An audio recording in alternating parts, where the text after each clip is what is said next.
Hey, this is Redban coming to you live from the Ice House Comedy Club here in Pasadena, California, where we do a live comedy show once, sometimes twice a week. Next week we have 2 shows. And you can come see the live comedy part of this show if you go to Icehouse's website, icehousecomedy.com, and search for Death Squad, and you'll see the shows there. But tonight we have a sold-out show, and we have almost a full Death Squad lineup here. Let's take it over to the right side, where we have Ari Shaffir. Let me see if I can unmute your mics. Hello. What's up, Ari? Hey, how are you? Can I hear it? I can't really hear it. You can't really hear yourself. Hello? Hello? Maybe that mic, maybe it's just your headphones. Oh, maybe. So Ari's here. Ari has his own podcast, Ari Shaffir Skeptic Hello? Tank, as you guys probably know. Also, he has a new podcast. It's on. It is? Yeah. Called Punch Drunk, which is on Drunk. On the Toad Hop Frog Toad Hop Network. Sperm You Network. can get it on iTunes. And are you guys' headphones okay over there on the left side? 1 and 2. You got it. Sounds great. Yeah. Brody Stevens and Tony Hinchcliffe are joining us. Stephen Brody Stevens. Yes. SBS. And it's me, the Golden Pony, Tony Hinchcliffe, H plus Inch, Cliff plus E. What? Okay, I just figured out that was you explaining how to spell it. Yeah. Okay, I didn't. I thought that was just some rhyme you always did. That would makes be sense now. That'd be really crazy. You got your headphones working yet? Want me to come over there? Figure it out. Ari working on the headphones. Mine sound great. Okay, I'll come over there. Why don't you guys? Brody, take over for a second. You got it. Stephen Brody Stevens feeling great, hanging out today with the cake boss. Excuse me, Ace of Cakes. My bad. I made that mistake in front of him. He's a good guy. Yesterday, Justin Bieber. I'm here with Tony Hinchcliffe, freshly back on the road with. Where'd you go? He was with Jeff Ross. He's been all over the country. Tony's been all over different countries. Yep. Canada, Vancouver, Miami, D.C., Nashville He fell in coming love up. in Minneapolis. You fell in love in Minneapolis? I just lost my headphones. Darn it. Yeah. Now it's all over. You fell in love? Well, I don't know. I mean, we've just been You had a talking with the connection with girl. the Yeah, girl. she's really cute, and she's finishing up college, and She met you at the show? no, actually, I met her after the show. We were having dinner and at this place, and down on the lower level, they had a salsa dancing thing, and I spotted this girl hanging out with her friends, and I went down there. I've never danced a time before in my life. Any kind of dance? No kind of dancing other than like high school dance. Stand in front of a girl with your hands on her hips and her hands on your shoulders. What don't about just forget like on the the Dance of Love? Yeah, I'm not really a shoulder moving dance guy. I'm a real stiff. I'm like arms crossed in the corner cool guy, and so I went down there and I asked her if she'd teach me how to salsa dance, and we've been talking since. and you had the confidence to approach her. Oh yeah, confidence. Yeah, that's You've all I always got. had that. You've always had that. Yeah, boatloads of confidence. And what attracted you to her? She's really cute. She's just obnoxiously cute, like the kind of cool innocence she was exuding that you don't see anywhere here in LA. So you fell in love with somebody on the road. That's what you're talking about. Yeah. Are you still talking to her right now? Yeah. Yeah, he's Every texting day. nonstop with her. Nonstop. And what color hair? Brunette. And Your background? baby's going to be 72 years old. What? That's one of those. What's her thing? Like, what is she? Like, what's her race? White. Half She's got to be white. half Chinese, half Colombian. Nope. Oh, really? Whoa. Yeah. What Tony you doesn't see race anymore. That's awesome. He What's told she me- doing up he in told- Minnesota? He hooked up once with what he said was not a black chick, and it was just a black chick. Well, she was a model. You know, they're Well, yeah. Once you're a model, you're not black anymore. Yeah. So was Naomi Campbell and Tyra Banks. They're both black. Yeah, and they're not really. Yeah, but they're not really they're black. models. I can't believe you didn't know that chick was black. That was a black chick. No, she was sort of Scary Spice model-y. Yeah, I guess so, but no, I'm not going to agree with you. Well, I'll show you a picture of her. I already saw her. I was like, oh, cool. Tony's hanging out with a black chick. Yeah. Like that was their first thought. I was like that too. Absolutely. I couldn't believe it. I thought all girls up in Minnesota, all people were Ugly white and for the gross. most part. So did I, until you see 150 people salsa dancing in the place where you're eating at. Turns down out below you. places have access to airports like everywhere in the country. Yeah. So people just move now. Was it plus, you know, the students at colleges or so they have salsa dancing at Del Taco? Yeah, something like that. So you approached her, and were her friends giving you pushback? Or No, I like, got a hey, great response from her friends. In fact, I sort of just floated it out there in front of all of them for entertainment value. There was Really? like 4 or 5 of them in a circle, and I go, "Hey, anybody want to teach me how to salsa dance?" And they all had a laugh, and they all pointed at her. She's the one I that'll was do sort it of, with you. I was sort of putting that energy more towards her than, You stared right at her face and said, "Anybody'd like to?" hey, you. As you put your hands up to the other ones, Yeah. just smack it in front of their face. Were you in the club? Did you enter it by yourself, or were you with I was Jeff? I was with the whole entourage, the entire Comedy Central film crew, the director Jeff. Oh, everyone. and, Okay. And the owner of the venue that was next door. Jeff Show just got picked up. Congratulations. Hey, I heard about that. Congratulations, Tony. Thank The you. Burn. That's awesome. Very exciting year for me. Tony's gonna be a writer on it. Yep. Get Very to nice. hang out in a studio lot and think of funny shit all day again. It's most fun I ever had in my life was writing that pilot. You're gonna have the most successful year probably so far, right? Okay, what's like today? most money. March 9th. Oh God, yeah. Next March 9th. My March only 9th, other 2000 successful year was last year, by the way. So as long if it's That's more when you than made last $1, year, then it would be, yeah. March 9th, 2013. Tony is going to be fat. That's my prediction. You think so? Like Yeah. physically, he's going to gain Physically weight. fat. Like when you don't want to gain it too fast. Yeah. It just looks like it's puffing your skin out. Why do you think that? Because he's going to be eating a lot, or He not have likes time to He exercise. likes to enjoy himself, and Yep. no exercise. He likes Yep. to enjoy himself. Somebody's here. Somebody is here. Yeah, I see him having a muffin top, definitely. And, Yeah. and by the way, you guys are so dead on right now that it's Yeah. crazy because being on the road with Jeff, he loves to eat. Ladies and Joe gentlemen, Rogan just entered the building. Oh, he's giving Rogan. hugs and kisses all Gave me around. a kiss. Very emotional. The new Joe Yes. Rogan's here. Oh, he's giving a kiss to Ari Shaffir, and he's giving a high five to me. Ari got a kiss on the cheek. I got a kiss on the temple. Yeah. You're lucky I you like didn't that. lick your nose. Those were kisses of death, by the way. Got a little crazy, some obstruction. What's going on? On the way here. Hi. Hey. Rogan is here. Ari. Ari. Got a little haircut. Oh yeah, I forgot about it. Trim I it keep down, forgetting about it. fella. What's going on? I took Diaz's advice. Leave the beard. Go for the hair. Nice. Yeah, That's and I got a Diaz's advice? professional. I got a professional chop on the beard. First time, felt really good. She didn't just use.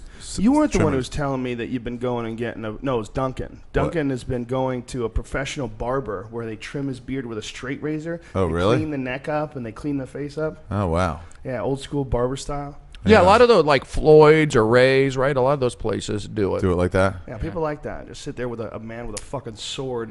That's how everyone slowly got cleaning murdered your in the face. olden days, in like the Right. 20s. Yeah. It's haircuts. There's no one place where people get stabbed. in the Really? throat. In Bad Leroy Brown, he's got a razor in his shoe. He carried around a fucking straight razor. Yeah. Well, can you get a straight razor? I mean, I've been It's looking impossible. for one. It's like heroin. Yeah. It's really hard to get a hold Can't of. get them. Of course you can get one. Get it on Amazon.com. Yeah, you can get everything on Doug.com. Oh, really? DUGGED.com. If you just help- go to the internet. Clean Yes. up my beard a little. My beard's pretty good. what do right you now. No, you have a brawn, Is right? it on my channel? Or What? is It's it on your my channel. Yeah. What do you shave with, Brody? I use just the basics. What? Um, Electric? Well, I have an electric one, like an Yeah. edger I'll Yeah. use occasionally, and then I have just a regular razor I'll get. Would you abide by that thing that Jews aren't supposed to use razors? Is that a true thing? Yeah, 5 corners of their beard. What are Yeah. we, fucking animals like these? Yeah. We're better than that, Brody. We don't use razors on our 5 corners of our beard. Where are the 5 corners? corners. We got, This is ridiculous if this is real. 3, 4. The Jews have a 5. pentagram beard that they need to. It's up here where that bone is. Down here, the jawbone. Is this Really? I'm Yeah. not supposed to use a razor. Razor for these five spots. Oh wow! Yeah. That's crazy talk. Yep. Wow. Sure is. And that's why. Why would that be a thing? Because it's all made up. Okay. It seems something crazy enough that Jews would do. Who taught you about that? The 5 points thing. Do you learn that in kindergarten? Hashem And- taught us that. Hakadosh Baruch Hu. oh my God! When you speak that jive like that, it really scares me. Or you could speak full on Yiddish, right? No, Hebrew. Hebrew. Yiddish I can barely understand. Hebrew I can get by hearing, but I can't talk much anymore. I forgot most of it. Oh, there he is. There he is. Heck yeah. Joey Diaz has just Coco entered the building, and Diaz. so has Felicia Michaels. We have got a full house. It is officially on. Yes, positive energy I'm glad here. Joey's here because I forgot to bring weed. I didn't bring no weed. Get the fuck out of here! It's impossible. I think I got some. Maybe. Let me see. I think I have my. Yeah, it's legal. You know, people do it. I think I It have my is. all-in-one E. Medicinal. It's medicinal. People smoke it. A lot of comedians do it. I would say 80% of all comedians smoke pot. What about the other 20%? What about the other ones? They're not funny. Bam! Yes, you've got to push it. I quoted you on that several times. When someone talks about comedy and marijuana, I quote you on that all the time. Yeah, you got to be willing to do it, I Over there, think. son? What's that? I'm not saying you have to do it all Got a every little. day and all the time, but willing to do it, right? Yeah. Push the boundaries. Push, Well, yeah. there's people that can pull it off without it, but I really think they shouldn't. They'd probably be better. They'd be They should better at if least they- try. At least once in a while, Just go off for on a writing session in a writing, yeah, park. just for writing, man. I mean, it allows you. I think whenever you do anything that gets you out of your normal mental pattern, whether it's go take a yoga class, fly to another part of the world, you get introduced to new ideas. Yeah. And when you perturb your normal state of consciousness, you do the same thing. Right, Felicia Michaels? That's correct. Holla, she agrees. I need to get into yoga. You do. It's great for you. Yeah. Great for the head. Have I you mean- ever done mushrooms before, Brody? Not officially. What does that mean? Well, somebody gave me something, and I don't think it took hold. What did it give you? They gave you some mushroom. What they said, mushrooms? Yeah. Was it just I not chewed much? on something, and I didn't really feel it. Yeah, maybe it wasn't a Not lot. a strong dose. Yeah. And then I think maybe like 10 years ago, somebody gave me a have pot finally cookie, and there might have been. I mean, I was hallucinating. Is that what mushrooms do? Yeah. But Yeah. sometimes pot does it if you eat it strong enough. Yeah, if you eat a pot cookie at night, you can get really fucked up. Maybe that's what it was. Or morning. Yeah, I was reading Yeah. McKenna's take on the Vedic texts, like the ancient Hindu texts. Apparently, they wrote a lot of really fucking crazy shit just from eating hash. If you eat cannabis, like large quantities of cannabis, like grams of cannabis, apparently you just get like a full-blown mushroom DMT trip. Like, I've never eaten that much. I've eaten enough to be terrified, but I've never eaten enough where reality dissolves. But apparently you can eat enough where just the world around you just doesn't exist anymore, and you literally have a mad, overbearing hallucination. Yeah, I took I smoked some pot down in La Jolla a couple weeks ago. I thought I saw a ghost, something like rub up on me. I felt something. I saw a shadowy blue figure, and then I felt something rub up off on me. That's the ghost from Argus Past. Yeah, It's Argus's new jokes. They're molesting young people. His new but I wasn't jokes are- scared. I liked it. It was like kind of a cool thing. It didn't freak me out. You know, Barry Diamond. It's like the uncle. Barry Diamond's loads. he's his still ghost, alive. The ghost of his still loads are Does he drifting still through come the... around? Does Barry still come around? Yeah, he closes out the main room every once in a while. not anymore. Stephen anymore. Brody Stevens took that spot. Enjoy it. Yes, going all night. I remember when I first came to the store, I used to see Barry Diamond. He's like 94. I was like, oh, that's the guy from that bachelor party movie with Tom Hanks. Yeah. He was still alive. He still had a possibility. There was still a spark. Like, he was in the mix. You know what I mean? He would go on stage and he was all confident and shit. And, Yeah. and slowly he became this weird ghost of a man. He'd stand outside, creepy like, Oh, yeah. He was always looking weird. at bug girls. He was always weird, but he was at least in the mix. How did he get out of the mix? Psychosis. You know, the how many times have you seen a comic lose, like, whatever it is that made them funny on stage? It's gone. You know, it just goes away. I don't know what it is. I don't know how it happens, but it just goes away. Could it be success, like doing those movies for him or doing the No, Seinfeld what stuff? fucking success? He did one movie. How many guys have Joey Diaz has done 100 movies? Nothing changes. It's some people they don't know who the fuck Diaz they done a lot are, of and they're movies. waiting for something to come along and define them. Right. And that never happens by Yeah. whatever reason. You know, never takes place. They never do change. They are who they are. And then they get a little success, and then they get a little crazy, and then they want people to accept them for something that they're not. They're waiting for some life-changing event that never happens. You know, it's a lot of nuttiness happens in the world of entertainment. So a lot of these guys, their success can mess them up, but it might have already been there to begin with. It's not. The success isn't messing them up. What's Yeah, messing them up it is just stopped working. it could be just the pressure. You know, I mean, it's not necessarily just success. It's just all of a sudden you're in some new environment, some new thing. What's the pressure? Like I think about that sometimes, but not. You know, is it what Is pressure? the put you put on yourself. Chris McGuire's here. The pressure is the what you put on yourself. I mean, there's really no pressure. The pressure is we got to start this fucking angle every Monday. You know, when you're a lawyer, when you're a doctor, it's out. Every fucking Monday we start at zero. Yeah. Every first of the month we all are the same. We're Yeah. fucking zero. Then throughout the month you pick up some shit, it's as much pressure as you want to apply on yourself. You know, pressure is what you want. When I hear the word pressure and stress, are you fucking kidding me? Are you fucking kidding me? Stress is getting shot at in Afghanistan. That's a good time. You know, stress is getting fucking machine gun shot at you. You being late for your fucking ballet meeting is not fucking stress. We've just in this country have put the wrong words together. I had a stressful day. What'd you do? What the fuck did you do? Getting shot at by 10 black dudes with fucking semi-automatics. That's a stressful fucking day. But here in America, oh, well, my car broke down. We'll fix the fucking flat and get back in it and get to wherever the fuck you were going. But we, you know, pressure, you know, people, oh, well, what's the pressure? The pressure is the fucking Joneses. That's what the pressure is. We forget who took us to the fucking dance as comedians. If you're a dirty comic, all of a sudden you get a movie, all of a sudden now you want to be fucking Bill Hicks. No, bitch, you a dirty fucking comic. So you keep doing the same thing. Do what got you there. Don't You change. gotta go what the fuck got you to the fucking dance. What happens to these motherfuckers is they get a movie, all of a sudden they forget they gotta wipe their ass after they shit. I use baby wipes. All of a sudden they want to present this project to you that's got 98 levels because they're a fucking genius. Stay the same guy. Stay in the fuck. Make a couple extra bucks. Be a nice guy. You know, it's very tough. It's tough. Pressure is tough on your own. What if you get 4 fucking movies, right? You get 4 fucking movies, you shoot a pilot, and then you go out and buy a huge fucking house and your show don't get picked up. That's fucking That's pressure. what Lenny Clark did. That's what a lot of fucking people do. Yeah. You don't buy shit to the fucking 4th season, you dumb motherfucker. You know that story, right? Yeah, Lenny Clark. By the way, Chris McGuire just arrived. One of my Chris McGuire. oldest friends in comedy, right up there with Greg Fitzsimmons. We, Chris and I, again, started out like the same month, like real close to each other, back in '88, right? Holla. Holla. Yes. Old school But Boston. he got Lenny Clark got robbed by an agent. There was an agent that robbed Seinfeld. All of them. Robbed, Oh, really? Jonathan, the magician. What was the guy's name?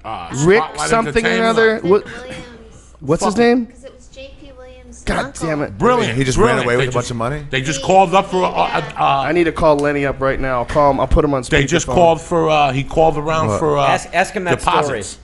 Deposits. He called around and pulled Led Zeppelin. He called around and would say, "You want to book Jeff. Shaffir?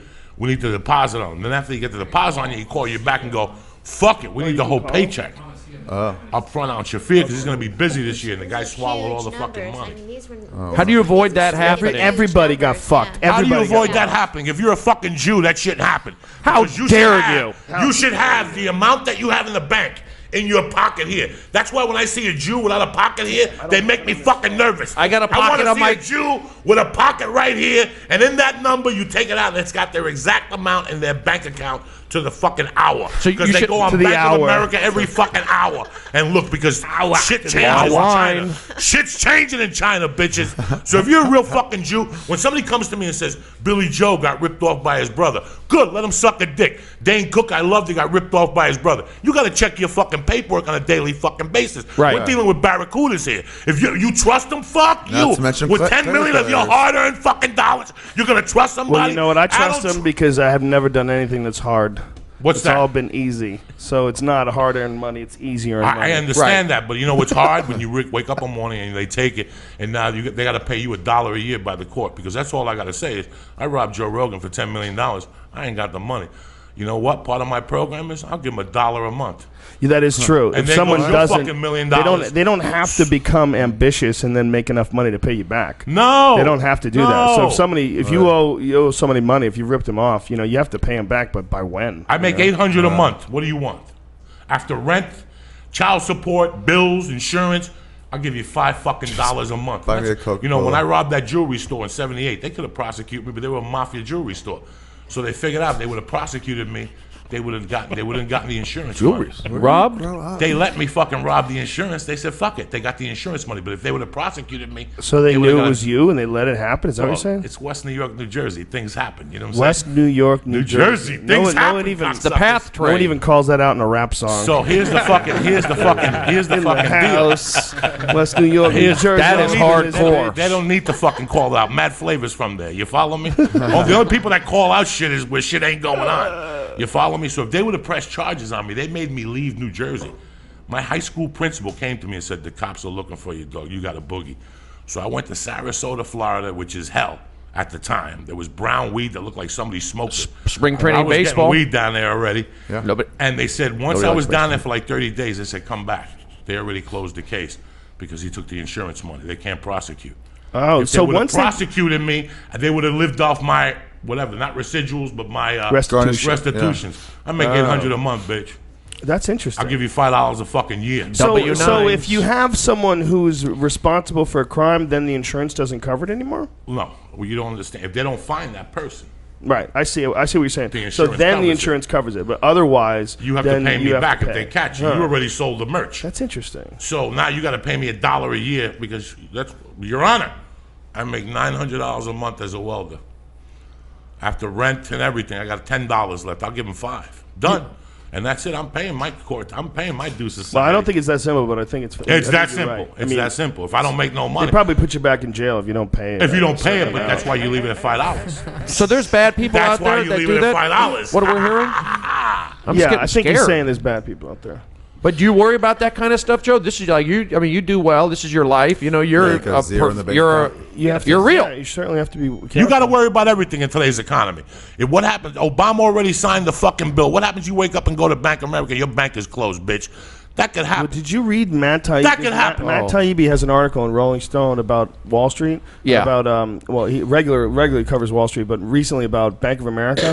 Holy shit! It's going down. It's so fucked up. They're fucked up, dog. I'm gonna rant on Bank of America because I had insurance on my house. They said fax over the insurance, or we're gonna have to buy insurance for you. I fax it over not once, 3 fucking times. They buy me insurance.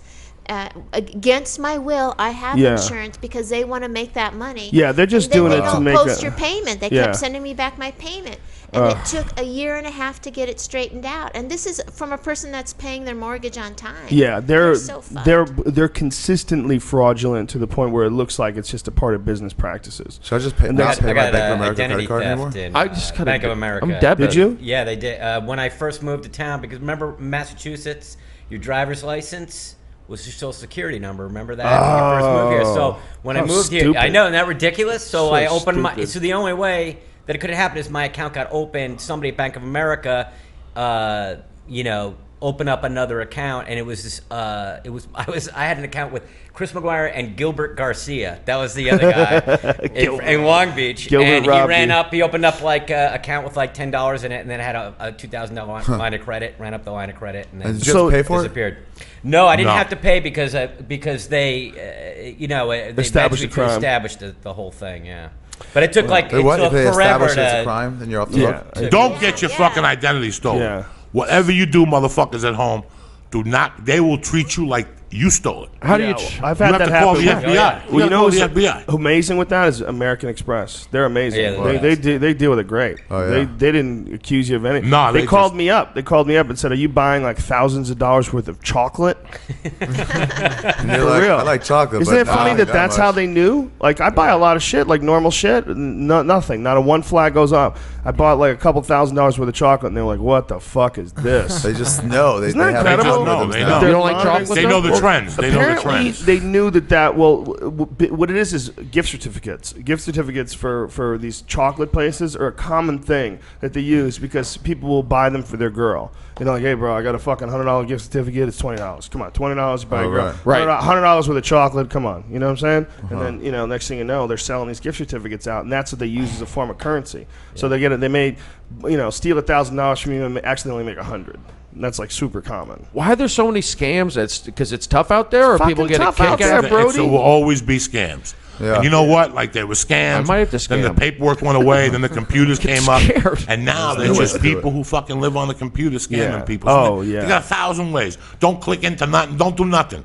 Don't do fucking nothing online. Well, You there's a click it, whole you know. town in Russia. There's a whole town That's all in they do. one of the former Soviet Union countries where there's like more millionaires per capita under 30 than anywhere in the Soviet Union, What? and it's all guys who steal online. It's all it is. Really? There Oh, was a whole man. special about it. These guys were driving around in Mercedeses. They're like fucking 30-year-old punks, but It's they're just- super geniuses on the computer Super and genius. Know how to move money around. sociopaths. The way they look at it, it's a game. They might as well be playing online checkers, but they're just playing a fucking fucking game. And the game is they figure out how to get numbers from you into them. Whether it's from fake fucking pharmacy sites or fake porn sites or stealing your credit card information or whatever the fuck it is, it's the Wild West out there. It's a hunting ground. They look at it the same way an eagle looks at killing rats. They don't look at ethical rats or it's all kills. Aren't they gonna work? Can't the internet and governments work on that kind of stuff? They're gonna be able to eventually regulate make it more difficult. But as long as there's human beings and there's credit and there's trust and there's I guess they'll be able to close the gap. All you need is a crime, and then it takes a time for them to adjust to it. Like it takes time for them to adjust to it, and by the time you adjust to that crime, they've taken it to the next level. Like years ago, the biggest scam for the Russians were the fuel fucking scams.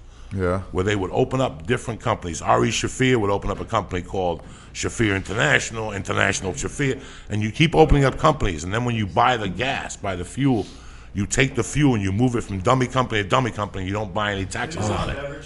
Well, those taxes are like a quarter of a fucking penny.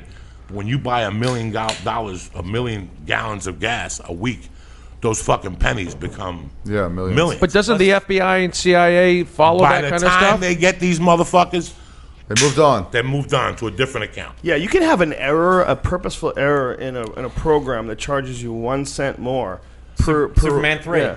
Is that in Superman 3? Superman 3, that was Richard Pryor's. That was a scam? He shaved the extra, like, half a penny. Pennies. Yeah, it was pieces of pennies, and then it turned into billions of dollars. Isn't that Office amazing? Space. Yeah. Is it an Office Space? That's Yeah, right. Office That's Space what it was. thing, too. And I remember in the 80s when ATMs were in the bank. You remember that? When you had to go into the bank. Yes. Yeah, okay, totally. You had to give the card yeah. into the bank. Okay, I had a friend that made a living off opening up bank accounts and putting $2,000 in bank accounts, and at 2:45, going to that bank and closing the account, and then getting in his car and running to the bank across town with the same bank and closing the account again and getting the money again. Because computers weren't fast enough. Right. Oh, that's amazing. In the fucking 80s when you stole a credit card, the thing you did, the big thieves, like the amateurs like me, would take a card and go to a mall. Yeah. Right. The pros. I like to laugh. I picture you pulling a cape across your nose. The real pros, you grab 10 cards in a night at a gym and you put them in an overnight, you send it to California. Because even if the company knows the card's stolen, in those days, you had 4 days to steal. So if the card was stolen Monday, it went through zones. So it went through the country time zones per day. That's how slow they were, per day. So if you stole a card on Monday, I could use it in Iowa till fucking Thursday before it got caught up. So these guys are stealing, but that, like They I know. said, They just it's a know whole like all- racket. Right, so by the time American Express, Everybody's Visa in find on that it. out, boom. In the fucking, when I got divorced, I figured out how to get cash advances from an American Express card. Nobody could do that shit. Nobody could do that Don't leave shit. home without. I just know that when you go to a casino, they'll take cash at fucking advance out of a Blue Cross Blue Shield card. You understand? You go to They do? fucking Vegas and you go, bitch, I don't have no money, but I got $111 in bandage money left. They'll get $110 out of that. That's in Vegas. Come on. Are they a PPO? Vegas is They drawn- real, but you're kidding. You're just joking around. You look at right now. I believe got it. In my wallet right now, I have a fucking. I have a card that I have for my insurance for fucking. This is how crazy California is. This is what's that company? Kaiser Permanente. Oh, I was born there. Okay. I have a Kaiser Permanente card. Okay. This Kaiser Permanente card is for when I go to doctors. Whenever I go to doctors, I could give them this fucking card, and they could take money out of this card. So whatever. So a doctor can use it like an ATM whatever machine. I put in this card, I get double at the end of the year. All right. If I go to a white medical marijuana store where everybody's jumping up and down like, oh my God, don't say weed in here. They can't do dick with this card. Take this to a fucking Russian weed store. It won't work? It works like a motherfucker. They give you 2 for Russians 1. aren't white. Russians don't give a fuck. You see this shit right here? You see this? I don't see it. That's the fucking difference. They know how to make a card dance. When my wife got the bill, she said to me, what the fuck is that? They're not going to process it. I said, leave it alone. Let's just see if it goes through. It went through. So you're getting paid by your insurance company for your medical marijuana. I could if I wanted to at certain stores. I don't because I got the cash. Who gives a fuck? Yeah, and But it's if I- also, it seems like kind But of if like you something that's really- going to eventually get you in trouble, right? Like you don't want to have to go to jail for It's- like I'm not life gonna go to jail. insurance, I'm not life gonna go to jail. insurance. It's a medical card. Well, you know, it's there's for prescription, but there's for all sorts everything. of federal laws. Absolutely. when it comes but to there's a loophole to this. because it's a law, because it's a controlled substance and it's a Schedule 1 substance federally. If you got in any sort of a situation, they would process it federally, and that's when you're super fucked. Because you're not just fucked with the fact that there's some fraud that has been committed, but you're also fucked is that it's known that you're processing a Schedule I drug. And then for $25, Joe, you're thinking too much. No. It's if they want to. Yeah, they're not going to want to. We got bigger problems to deal with. Not you, maybe, but listen, they've done it to a lot of people, especially in certain states. They catch people in certain states. Don't worry about it. They don't catch nothing. They're not even looking for $25 worth of fucking weed, Joe. If I go in there and buy a box of chocolates worth of weed with your American Express card, well, then they're going to worry. This is the only reason why they would do it. Yeah. The only reason why they would do it is if the insurance companies have to deal with it now as an ongoing, constant expense. If people are constantly charging medical marijuana on their cards and they realize this is costing them a lot of money, and then they step up and they say, we need to stop this. What do? We hire a lobbyist. And the lobbyist goes after Congress or whoever the fuck it is to make some different rules that make going after and buying marijuana with your insurance card a federal offense. And then they close in on the companies. They steal all the money from the weed stores. They steal all their weed. They send the DEA in. They lock a few people up in jail. That easily could happen, especially if a Republican got in office. That's the one thing that you have to be really careful about. I mean, Obama has been pretty fucking easy on medical marijuana stores. But do you remember John Ashcroft? Do you remember that shit? Yeah. Remember that crazy asshole who was, a big part of this country at one point in time was singing like really patriotic songs at the top of his lungs at these events, non-ironically. Have you? Please pull that up. How many weed stores John have they closed Ashcroft up, when a lot. How many weed stores have they closed that were illegal? But Joey, they haven't closed Dugat's. Well, you know why? They don't have the resources. Joey, it's just a resource issue. Trust me, I know this. It's an issue that we will go fucking bananas. If you think motherfuckers went nuts when OJ stole the van, wait till they close the weed stores. Fuck all that nonsense, okay? The nonsense is wait till you see these dirty white motherfuckers with cancer shit. Never mind all that dumb shit. It's the same people right now that you're criticizing for Occupy Wall Street. The same people that be in the street. But these motherfuckers are going to come out at full speed ahead. That's why they haven't closed them, my friend. Or they would have closed them months ago. Well, let them get off their fucking high horse. They're never going to close these things. I'll be smoking dope on the insurance card for weeks. Next fucking subject on topic here. Well, are you okay today? Joe, what is going on? What is going on here? Joey Diaz, he's having an argument with himself. Nah, it's too much drama. I put $25 on a card one time. I was making a point. No, we're not talking about you and that one incident. What I'm saying is I wouldn't use it. Am I feeling what? Attacked? No, I just talking about shit about Obama. Who gives a fuck? They'll never close these motherfuckers. They'll never close these motherfuckers. You got it? John Ashcroft, when the eagle soars, or like the eagle soar. Just look up John Ashcroft, eagle soars, YouTube. What about positive energy? Just being a nice guy and putting that energy out. Helps for me. Try that shit in Africa, bitch. That's it. I know, that's scary over there. Go wander through the Congo with that positive energy. Oh, Joe, how dare you? Well, that's why we live in America. I'm able to do it. Fuck you in the ass singing the national anthem at 6 They would. Tell them to come to my house. And I'm not going there. Listen to this. This was he the Attorney General? What was he? Yeah, he was Attorney General. Well, listen to this asshole sing. It's the scariest fucking thing you've ever heard in your life. You got the video? Yeah, I don't know if this is the right video or not. I bet it is. You think Mitt Romney's going to win? He's going to win the nomination, no doubt about it. They wanted him to win a long time ago. They fucked Ron Paul. He's too stiff. Wait till you see this. This doesn't even seem real. Oh, this ain't the right one, man. You want the one where he's actually singing it on camera because he was at a fucking karaoke place. This is real. Yeah. She soared above the lifted lamp. Don't get the fast one. What? There's not a Coney video there? That's a good video. How he made it. Catch up on everything. I never watched. The Coney. You haven't watched it? Listen to how bad this guy's voice is. Oh, the Coney 2012? Yeah, he's a good filmmaker. Yeah. Here, that's it. Click up further. Don't go fast. Let it up right up here. This is cool. That one right there. Guys, we got Chris McGuire here, Felicia Michaels, Tony Hinchcliffe. No, that's not it. That's the wrong one. Steven, Brody, Steven. Click the wrong one, bro. You got Chris, see him on the one above WB that. lot. The one above that. Above that. Boston. The one where you see John Ashcroft's face. That's it. Tony Hinchcliffe. This is backwards. God damn it. With you find it, man. salsa chips. Find it when you can. You don't want to see it backwards, though. But Joe, can we do the positive energy stuff in America? We got a pretty good country. What is that? I know what you're saying, like Africa. Of course, it's crazy over there. We're really good to us in comparison to how we treat the rest of the world. But if you were living right now in Iraq, you wouldn't think America was awesome. Listen to this. Trying to help. Look at this. This guy was the real attorney general. She's still got a lot of flying to do. Can you imagine? Good voice. Look at him sing. You can see it in her eyes. How much fucking does he do She's with black cried a socks bit on? for what we've Probably done. all of his fucking. All of his fucking is done with black socks on. Above the lifted lamp that guards sweet freedom's door. Wow. In the dews, the damp. He wrote this too, by the way. He wrote Of this. a nation torn by war. Oh, she's far too young to die. You can see it in her eye. She's not yet begun to fly. It's time to let the mighty eagle soar once more. Wait, let it go because it gets crazier. Let the This part. eagle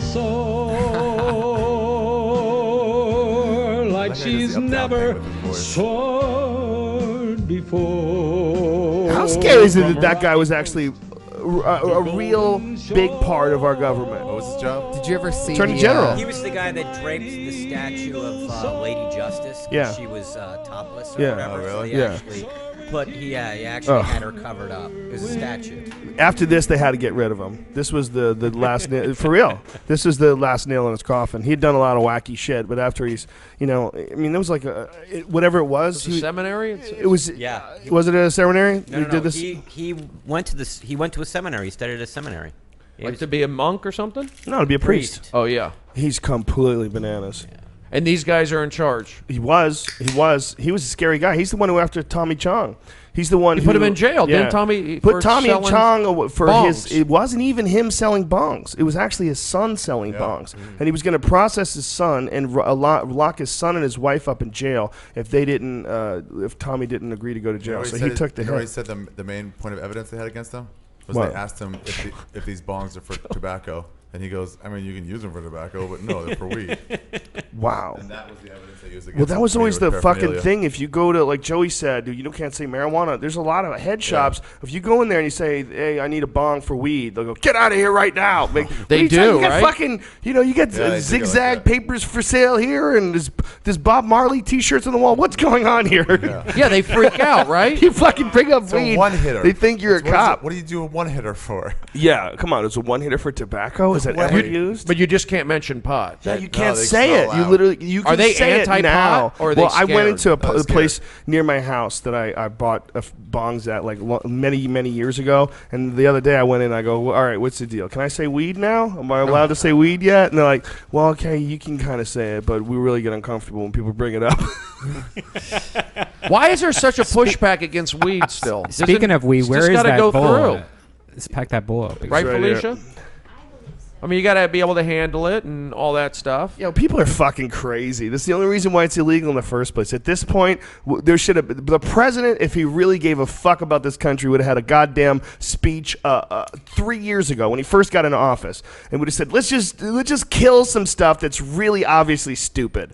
All right, let's get rid of this one. Marijuana should be legal. Am I right? Let's regulate it. Let's tax it. Let's make some money. Let's put Americans to work because it's a crop, and let's treat it as a commodity, and let's make some money off growing it, because right now it's illegal to grow hemp, so you can't grow it for clothes. You can't make paper out of it. You can't do all this stuff where it's much more effective than the current methods that we use just because it's illegal. So if he was a real fucking leader, he would go up and say that. But it just shows you how corrupt this country is, because you can't do that, because there's a million special interest groups that don't want marijuana to be legal because they're making money off of it, especially grants like cops. There's a reason why. I tweeted something the other day about lobbyists making money. There was like they showed it. They broke it down. How many lobbyists have made money off of marijuana being illegal and making like police unions vote for it to be illegal, and how much money is passed just so that more people can be at work, just so more people can, be employed to go after marijuana. They put a tremendous amount of money towards this. Are there young kids out there, like young hipster kids across, or even athletes across America that What are you doing, Brian? like, What are is they that? anti-pot? Brian, why are you playing music in the background? American anthem. Calm down. Who's brought stripes and But isn't pot? Isn't the young generation? Well, you Joe, don't are there think, young why, guys why do you say calm anti-pot? down, man? It's confusing to people, and all of a sudden there's music playing in the background. They're waiting for someone to start talking. Are there young kids anti-pot in this Sure, country? of course there are. There's a lot Really? of young kids can't wait to go to war too. There's a lot of young kids that want to be neocons. There's a lot of young kids that. There's a great variety of human beings. But I'm just most thinking- people who are online know what the fuck is really going on. Online. Online, Everyone's yeah. online though. The new generation. I mean, I guess it's 7. I or mean, I whatever. think there's also one of the things about being online too is you got to realize you can't insulate yourself. You could only look at the shit that you like. Go to the websites that support your argument. And hang out with a bunch of people on Facebook groups that support your argument. And pot is for fucking losers.com. If you started that up and built up a giant community of all people that thought pot is for shitheads and started a message board and fuck potheads, you totally do that. But how You should many? make money But on how that. many? Yeah, how many potheads would sign up just ironically? Imagine if that was our fortune. That's where we really hit it. Potisforlosers.com. Man, when fucking what's Somebody his probably name? stole that already. It's Brody, probably what's already your guy? registered. What's the football player that did the longest show with me that was on Seattle Seahawks? That when he was on the Seahawks, he used to have a company. Everybody hated him, so he opened up a company of I Hate Bosworth. Brian Bosworth. Sean Brian Alexander. Bosworth. And the people were putting the faces. Oh, yeah, and Bosworth, the shirts, exactly. And he owned the company. Yeah. He was walking into the things going, yeah.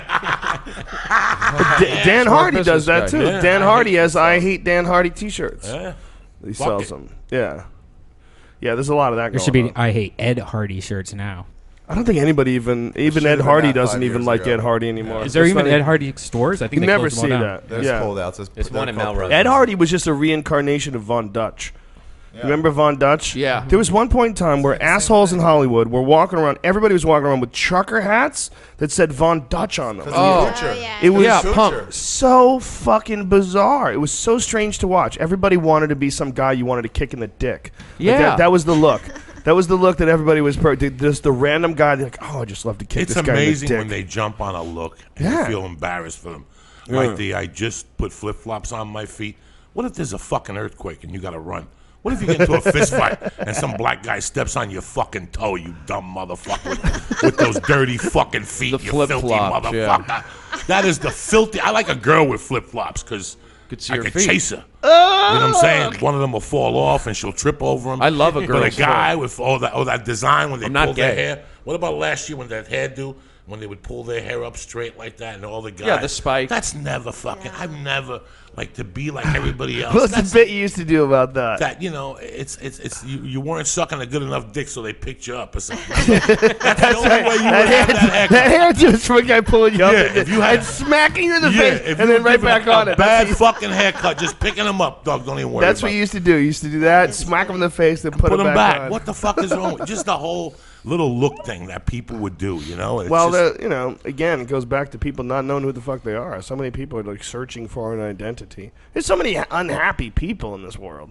It's so difficult to find out what the fuck is going to make you happy. And if you think it's wearing a Von Dutch shirt and the right kind of gold cross, and just feel like you fit in when you walk into a room of strangers, oh, he's got all the right stuff on. Look at him. This fucking new Nike Air Jordans, and it's an outfit. People have they're pretending to be princesses.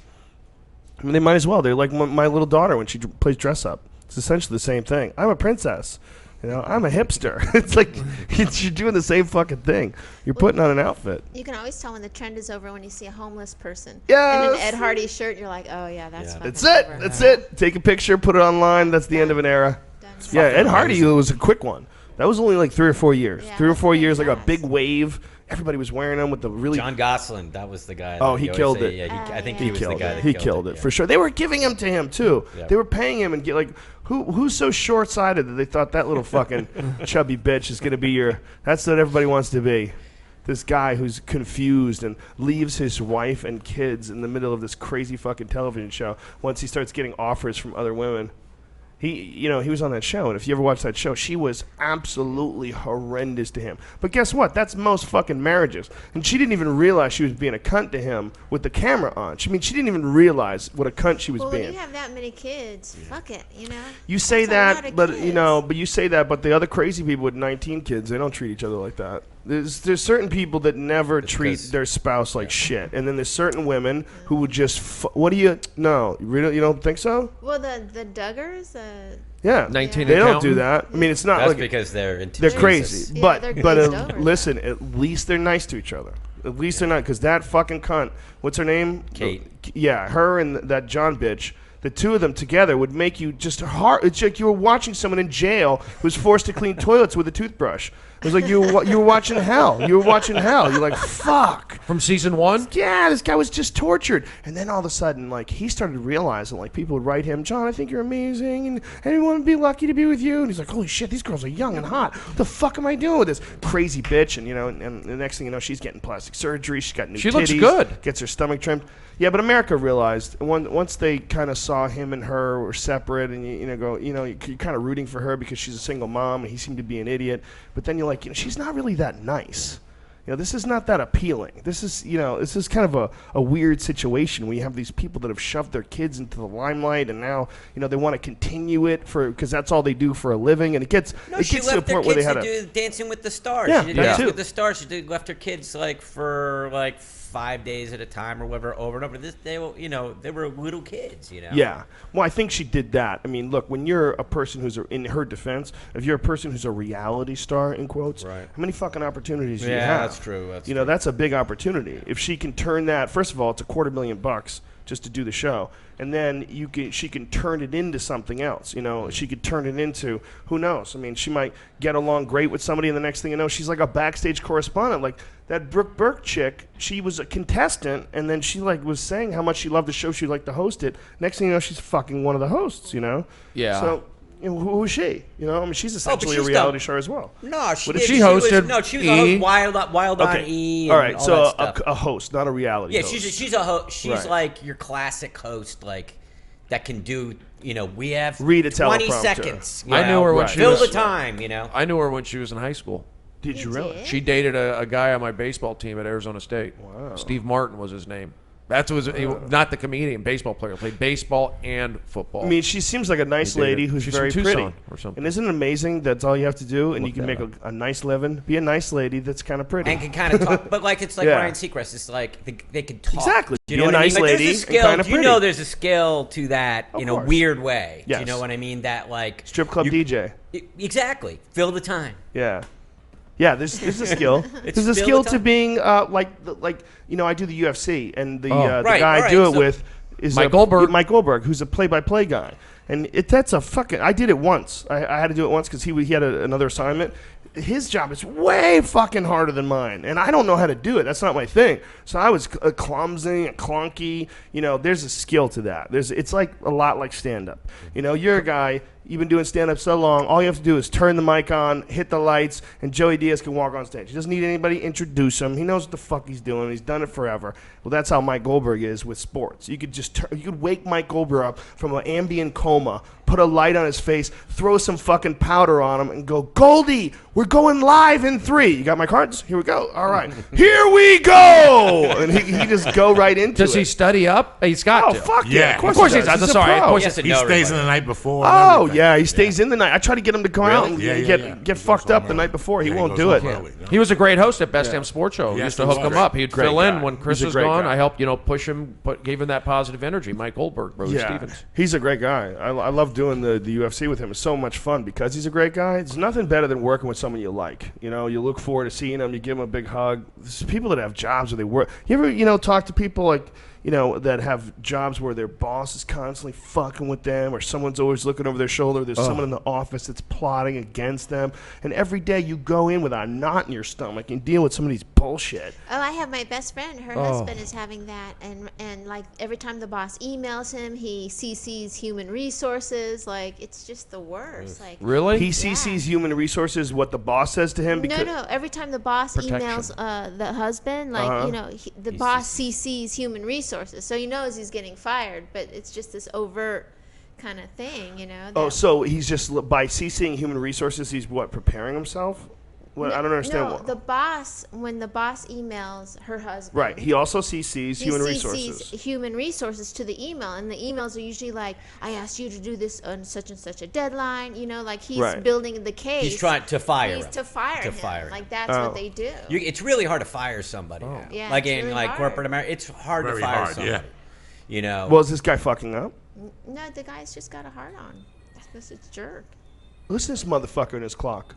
How old is You he? hear that kitty cat clock? This is Brian's. Wish I could get a hard on. Grown man's got a kitty cat clock. You wish? Is it like I get him. I'm on Depakote. I'm glad you brought that up. I'm on Depakote. But we'll talk about that later. Whatever you want. Pack that ball, bitch. I said not. See? I was with you. Sorry, Thank you. Joe. Sorry for Thank snapping. You know, there is one criticism about you in this podcast. Do you understand this? Who? What? Online. They What? say you always bring the conversation back to yourself. Are you serious? Yes. Yes. I think it's funny when you do, but you do it. It's not a bad thing. I'll stop. But so it's you funny. really can't get it up? They said that I got to double. Oh. What? No, I'll be quiet. When's the last time? No, back. It's But you funny. said it was funny. That's It's all. funny. I'm just trying to be funny. Look, Brody, it's not.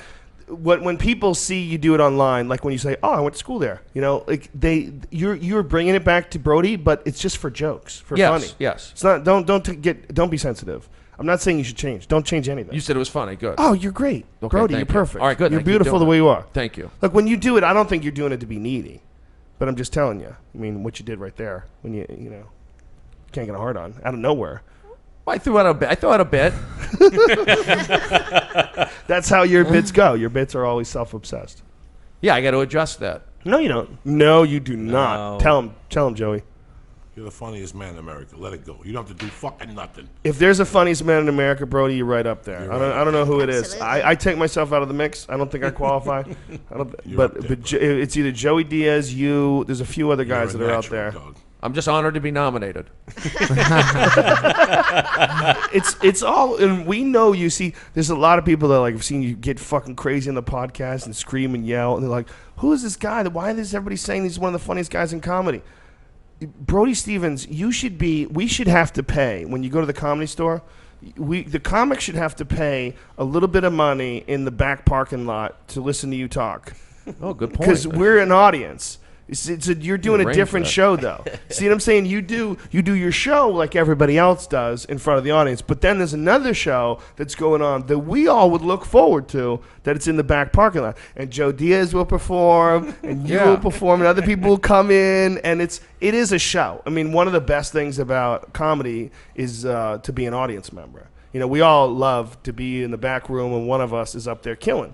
Yeah. Well, when you're in the backstage or the back parking lot area and you're holding court, we're the audience. I mean, that's part of the fun of being a comedian, is to be around funny comedians. And there's always those guys that consistently make other comics laugh. That's what you do best. Really, you should be a paid Entourage member. Yeah. I'll take that gig. I mean, how much do you need a year to get by and be happy? Let's talk about this off air. Probably 80,000. 80,000 is very reasonable for what you do. Yeah, I to could. be a parking lot comedian. You just break out kettlebells and shit. And I was with Brody at Phoenix. Brody and I and who else did it with us? Ari did it. I think Ari was there. Yeah. It wasn't you, Joey. No. You had a. So we're in, and Brody drove there. Brody went to school there. So Brody pops his trunk in the middle of the parking lot, pulls out a 35-pound kettlebell, and starts doing swings. Yes. He's in the parking lot Proper doing form. kettlebell You travel with swings. kettlebells? Proper form. Yeah, he travels with a kettlebell in his trunk. Because I drove out there, so I had them. That would be Hey, a I great have show. a- I'd love that. I'd love the parking lot comedy show. Yeah. That's a great idea. You a great idea. You shoot it like single cam. You Yeah. do it kind of, and you just have funny people sitting around in a circle and fucking telling Well, it's stories. essentially kind of what this is, this podcast. Right. You know, it's right, in a right. lot of ways. I mean, for folks who are listening, this is a show that's the reason why Brian's not here is because he's probably on stage. Yeah. It's 10:08. You know, so there's a show right next door. There's a small room here, an 85-seat room, and then we're just hanging around and fucking around before we go up. But the Comedy Store was always that way. You'd be in the back. That was one of the best things about pulling into that back parking lot. See who's there. You know, who's there? Oh, Joey Diaz and Brody's there. Oh, shit, we got a show. You know, and you hop out, and everybody has fun. And there's always weed. When was the last time you pulled into the back of the parking lot and it didn't smell like weed? In the 2000s when we were down there every night? It's a good place to grow and work out. It's the gym. It's the wild card of comedy. You know, it's amazing it's too fucked up before now. you get into comedy, and if you sit down one night in your house and you think of all the times you did comedy, like Joe says that he had a buddy at karate that made him go into comedy, Taekwondo. The guys at Taekwondo, because you're sitting around taking off your fucking gi, you're cutting off your ankle bracelets, you know what I'm saying, your ankle whatever brace, you're taking off your hand gear, and all of a sudden you're just talking about shit. Yeah. And that's when you're your period. The best comedy I ever did was 2 places, in front of Hashway's Deli. I could throw some fucking heat in front of the deli, Jack. and, you know, I could throw some fucking heat in front of any deli. Yeah. That's what I specialize in. Deli comedy. Right in front of the fucking deli. Just put me there, 6 hours. And when I was locked up, I really learned about comedy. When I would have 30 guys that were angry. Right. Fucking dying. And I was calling them niggas. I'd be fucking, you black motherfucker. And they loved it. They fucking loved it. And you think back about, like, when I lie to people go, how long you been doing comedy? You're like, 20 years. You're fucking lying. I've been doing comedy since, since you're a baby. When I really fucking started doing comedy was the #1 bus. From Jersey City, I used to get on that bus at 6 o'clock after basketball practice, and we'd start with the theme from The Odd Couple. We just fucking belt out the theme from The Odd Couple, and from there on, everybody in that bus got tortured. You understand me? That's the basics of fucking comedy. When I It's was us, you at Arizona State. I mean, but I didn't feel funny. But you had 3 people around you giggling like fucking morons because they're just watching you, bro. When I was in high school, I spent all my time traveling around the country fighting in Taekwondo tournaments. And I was always the youngest guy. Like, I was fighting in men's tournaments when I was 15 years old. So I would be hanging out with these guys who were like in their 20s. And I was like 15 and 16. And so I didn't really fit in as much, but I was the one who was always making everybody laugh. And so that's how I got talked into doing comedy for years. Because everybody would be terrified. It was like gallows humor. Everybody was going to these tournaments where dudes were going to try to kick them in the face. So everybody was nervous and on edge. And I'd be the guy who was always cracking jokes and doing impressions of our friends. That's what I did. I would do impressions of this guy having sex or that guy having... It was always like somebody having sex. And that's how I got into comedy. So, making people laugh. The hard part is trying to figure out how that transitions into actual material in front of strangers. It takes a long time to figure that out. It does, right? It's hysterical when you're the funniest guy. It's hysterical when you're the funniest guy. Who's going to host it? Brody, you going to go up first? Oh. No, I'll go up whenever you guys want me to go up. It's hysterical when you're the funniest guy at the office and you're cracking jokes. Right. And then you go up on stage for the first time. Everybody from the office comes. And you eat a you dick. die a slow fucking death. And they realize no one else is laughing. So they try to laugh for a little while. And then you were great. Oh, my God, you were so great. You're like, I fucking ate fucking 10 dicks. I've seen a lot of guys do. I remember when Jordy Fox first got on stage. He came in there with his suit and he had a dress shirt on. All right, get out of here, you guys. You're talking on microphone. Yeah, unprofessional. He's very unprofessional. So he went on with a rolled up sleeves and a tie on. Like, he had his suit from his office. He was like the angry comic. Yeah, and one time he should have quit his job and got full time into stand up comedy. I think Jordy Fox could have been a great. I mean, he still can if he wants to do it, but he's always working. He's like works one full of time. the head of guys at Comedy Central now. He's doing special. He could have been a great comic. He had crazy hair. Still could be if he decides to quit right now and actually just be a comic. Remember, he was a doorman and he was going to diet. Yeah, and he was eating. He would bring in his own food and shit. And I remember Jordy's first time on stage at the Laugh Factory. Back when I used to go to the Laugh Factory, before it became some sort of weird high school club. You ever look in the audience and you're like, how old is everybody here? You go to the Laugh Factory and you're like, who the fuck am I doing comedy for? These are like 16-year-olds. Yeah, it's weird. Some of them get it. Some of the young kids, right? They get you?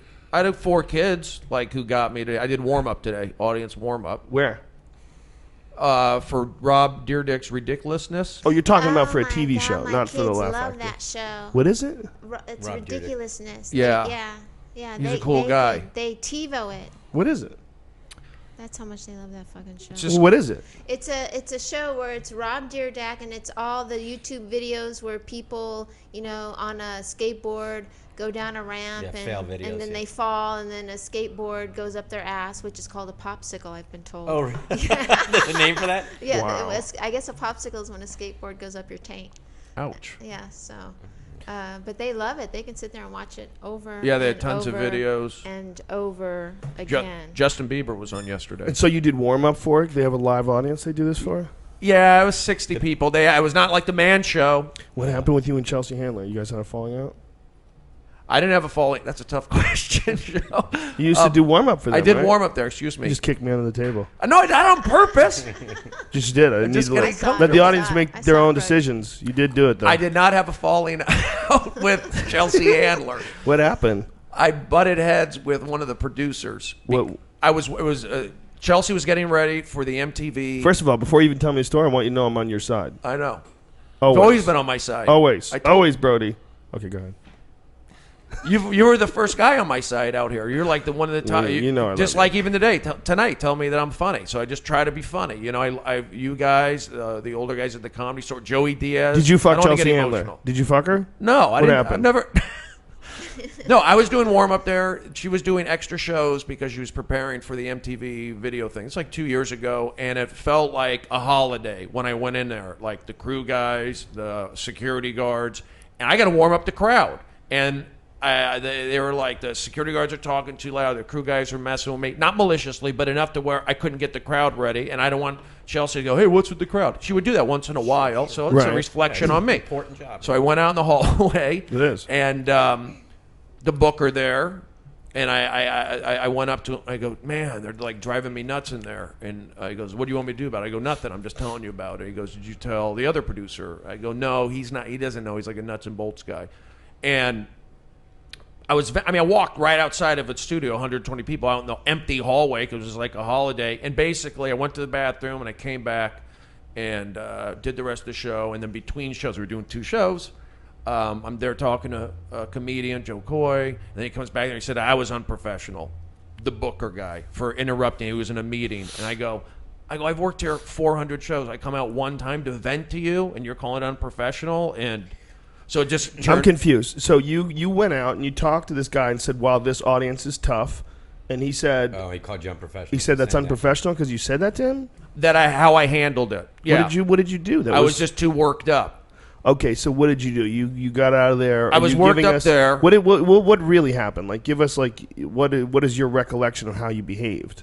Did you get crazy? Did you yell? No, I was just when I walked out of the. I've got talent. Okay. I was in the Hangover. That's what I said. He says, just go out there and do warm up. I go, I do more than just warm up. I do extra. Because so you were in your zone, your Brody performance zone, and he mistook that somehow or another for you being unprofessional? No, Yeah. I wasn't like that when I came out. When I first came out the first time in the hallway, I had warm-up energy, trying to warm up the crowd. Right, I wasn't right. pissed. Right. I was just kind of frustrated, and I just told him he happened to be out there because everyone was lax everywhere because it felt like a holiday because the building was empty. Isn't it funny that you did that to us? Like if we were there and you came out and you said the exact same thing, there would be some laughs and joke, and you would go right back in, and no one would ever think there was anything wrong with it. But it's like this guy, you know, obviously I wasn't there. I don't know exactly what happened, but I would guess, knowing you, that this guy just interpreted your Brody energy, you know, being the Brody zone as somehow or another being like a complainer or hostile or, you Right. know. It's like half your act, though. Half your act Well, I is was being coming pissed out off about things. And I think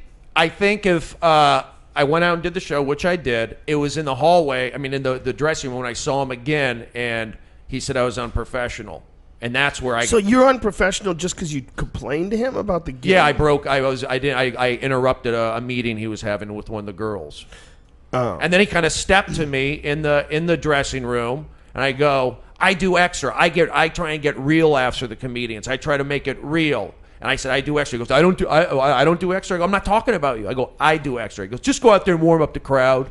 And I go, I do more than just warm up. And then basically I was pissed and I warmed up the crowd, and then I just kind of like tanked it for the show. I just tucked in between the bleachers. I normally like keep it going. I did, but during the show I'm out there. I kind of like put the energy out. So you didn't do your best job because of this guy?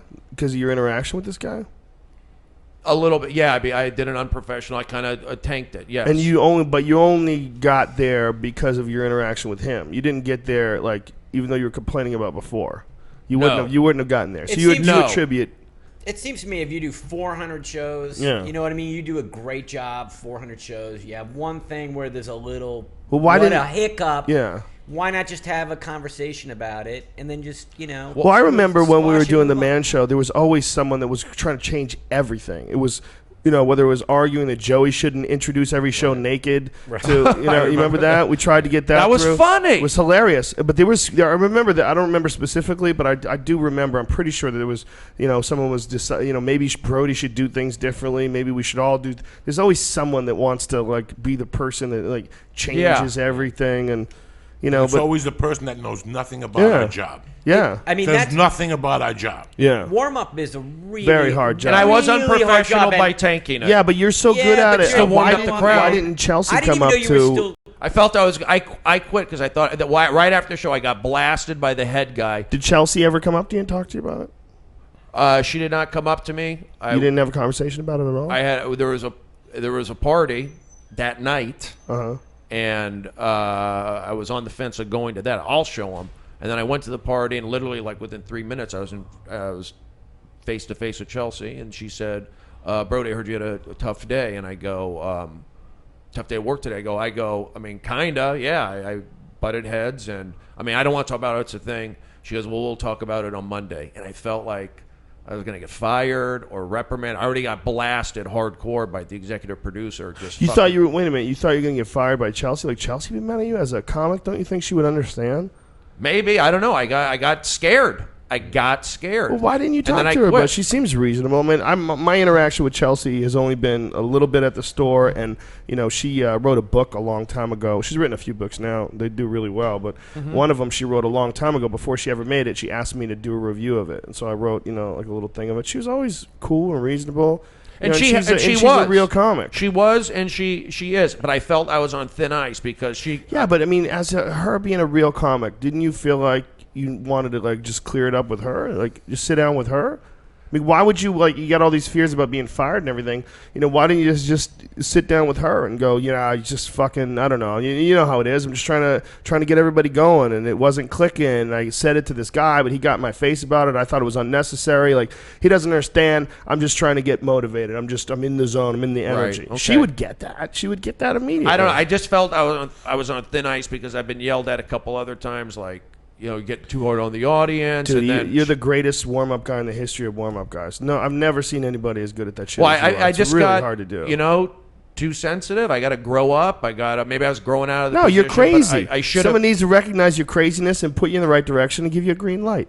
And go, and you do an awesome job at it. Thank but some, I didn't know you were still doing it, man. Well, I don't. I actually was looking for a warm-up guy on the last pilot I did, and I was like, we should Hello. get Brody, but they're like, no, but I honestly didn't think you did it anymore. I don't really, but special occasions, and I'll do it. I'll do it for friends, and I'll do it for. I mean, may have to do it. May have to go back into it. Who knows? But I'll do it for friends and all that sort of stuff. It's a hard gig, man. It is a hard gig. It's a very hard gig, but it's a really critical gig for sitcoms. It's so important. They're like the unsung hero of especially a difficult sitcom. That's something I don't want. I wouldn't want to do sitcom. Woo, I like the Man Show. Hard, I like Best Damn Sports Show. I like Chelsea. Yeah, it's hard. I've watched another level. A lot of guys do it, and it was really bad. I had a friend who he's a nice guy, but he's kind of a bitch. He just whatever it is inside of him, he's one of those guys that if the cops came to him, he would fucking tell them everything. He's a coward. Like, I mean, one of the biggest cowards I've ever met. And he was telling me about a situation he was doing once where he was doing warm up on a Blackfellow show. And for whatever reason, it was a black comedy show. And for whatever reason, he got a crazy thought in his head that just said, "Don't call him a nigger. Whatever you do, don't call him a nigger." And he's crazy. And he's this meek guy where he can be overcome by this thing. And he's like, I couldn't even get sentences out because I was petrified that I was going to call the star of the show a nigger. That just, for whatever reason, it was just in his head, and it took over like a computer virus. And that's just how his brain works. I mean, he's obviously got something wrong. He's obviously gotten something wrong. Yeah, I'm not that racist bad. Inception. But he's not racist at all. That's what's crazy about it. The guy's one of the least racist. I don't want to say one of the least. I never really sat down with him and discussed African history. I want to know really how do you feel about our Koreans? I don't know if he's the least racist, but he's not. He's not a racist guy. He's a very reasonable guy. Just has mental issues. I didn't mean to interrupt, but I'm thinking about stuff that's in my head now. But we had the Ace of Cakes guy on today. What is that? He's at some TV show. Ace of Cakes. It's a TV show, So reality cake show. shows? Yeah, and there's another show A called cake show? Oh, yeah, there's a bunch of them. There's like What? Cake Chef, Cake Boss. Cake Boss, Cake Oh, Boss. get the fuck And I- out You don't know of about here. the cake shows? There's a Joey bunch of Diaz, them. how do you not have a reality show? How is it possible that no one's following you with a camera while they're following these cake-making assholes? They got a skill. You're a comedian. You know, they contacted me. Candor TV contacted me years ago, and they liked what I had done, and they're like, well, we like what you did, but we want you to make something up. Make something up. Like, What does that can you- mean? Can you do something else? Like, can you be a guidance counselor? Can you be a truant officer? That was their idea. Joey Diaz, truant officer. You know, like shit like that. I don't want to make nothing up. I got to Right. be Mad Flavor. Right. We can't, you know. They want you to have like something else beside comedy. I have nothing else. I don't want to be a fucking plumber.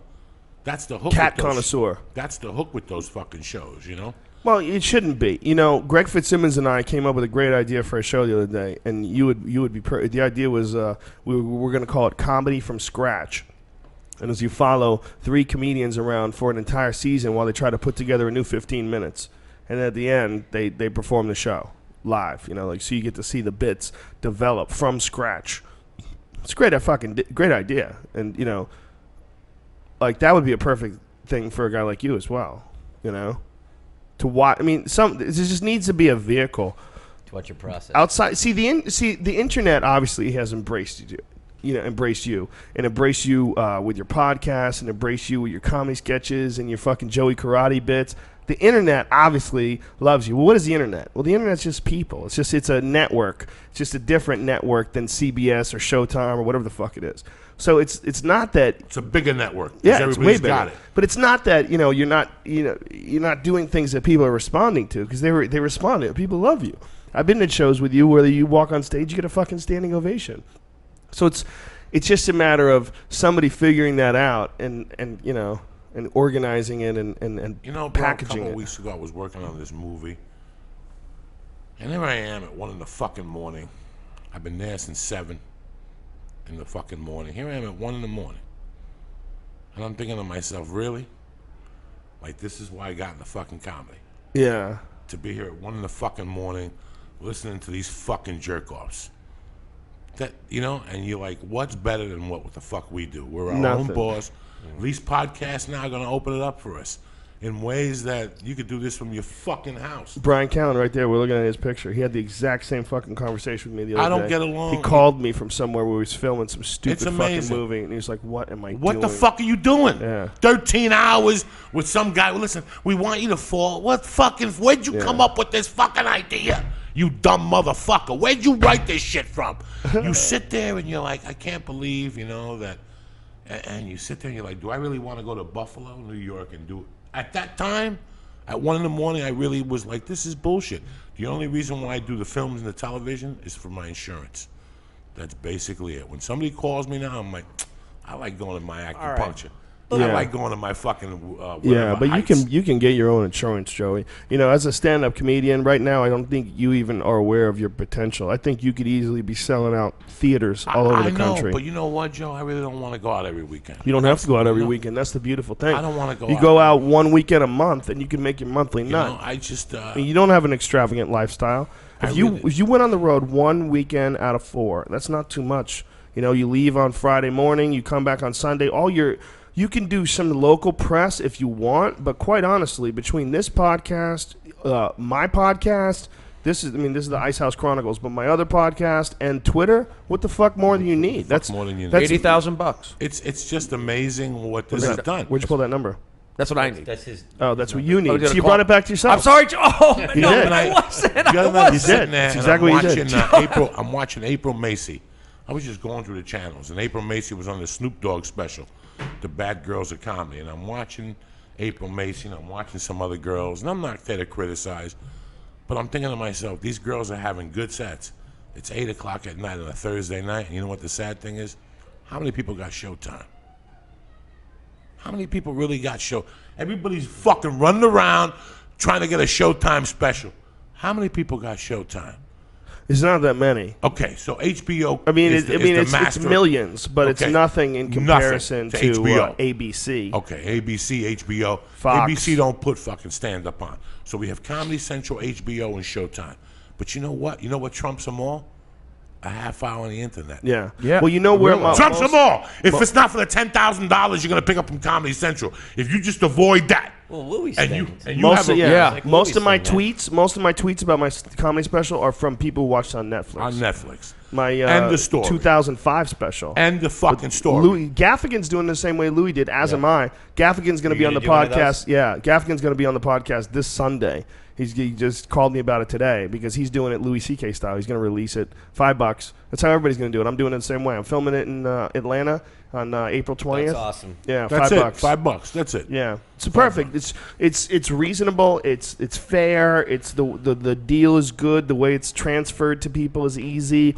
You know, and I want to set it up so that you're going to be able to get it on Netflix. You're going to be able to get it on iTunes. You're going to be able to get it on Apple TV. Whatever the fuck you want. How did you get like your crew, like director and all that other stuff? Do you have a All producer? the same guy. Yeah, the same guy that produced my last special. Okay. He's also the director of the UFC. So it's great. super easy, and he's just awesome at it. Anthony Giordano. So he.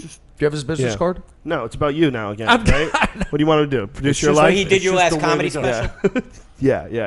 Yeah, he directed my last one. Oh, that's great. Yeah, I get so excited about putting out a new thing, you know, and so excited about having to throw away the material and write new stuff. I'm like, fucking, I haven't been charged up like this about stand up in like really like a whole year. You know, this is like the most I've been charged up. Like you build up, like when you get ready to launch something. You've sold a lot of fucking copies of your CD. How many copies of your CD have you sold now? A lot. All online. All online. What, and it's me or the priest, or it's you or the priest. What is it called? It's either you or the priest. It's either you or the priest. That's and it. they can get it on iTunes, right? Now, in about a week or so, I'm going to put it up on iTunes. but Oh, I just yeah. did It on isn't payment. even on iTunes right now. That's amazing. If you put that fucking thing on iTunes, yeah. it'll go through the roof. When is it going to be on I'm iTunes? putting it on iTunes next week with ringtones and all that shit. Next It'll be a week. little bit more than $5 because I'm doing it out of the AHA company. You know, but I did this one on the payload just because I was behind the 8 ball. And so many people had asked me, you know, when are you going to And put something out? for people who don't know, what is Payloads? Payloads is just a website like iTunes. And it's Payloadz. ADZ.com. And they've got, you know, books on there and 1,000 things. I think I'm going to start doing, we get sponsored by Tainted Visions, and they do a lot, they put a lot of stuff from artists up there. Where'd you record your CD? Brea. In Brea.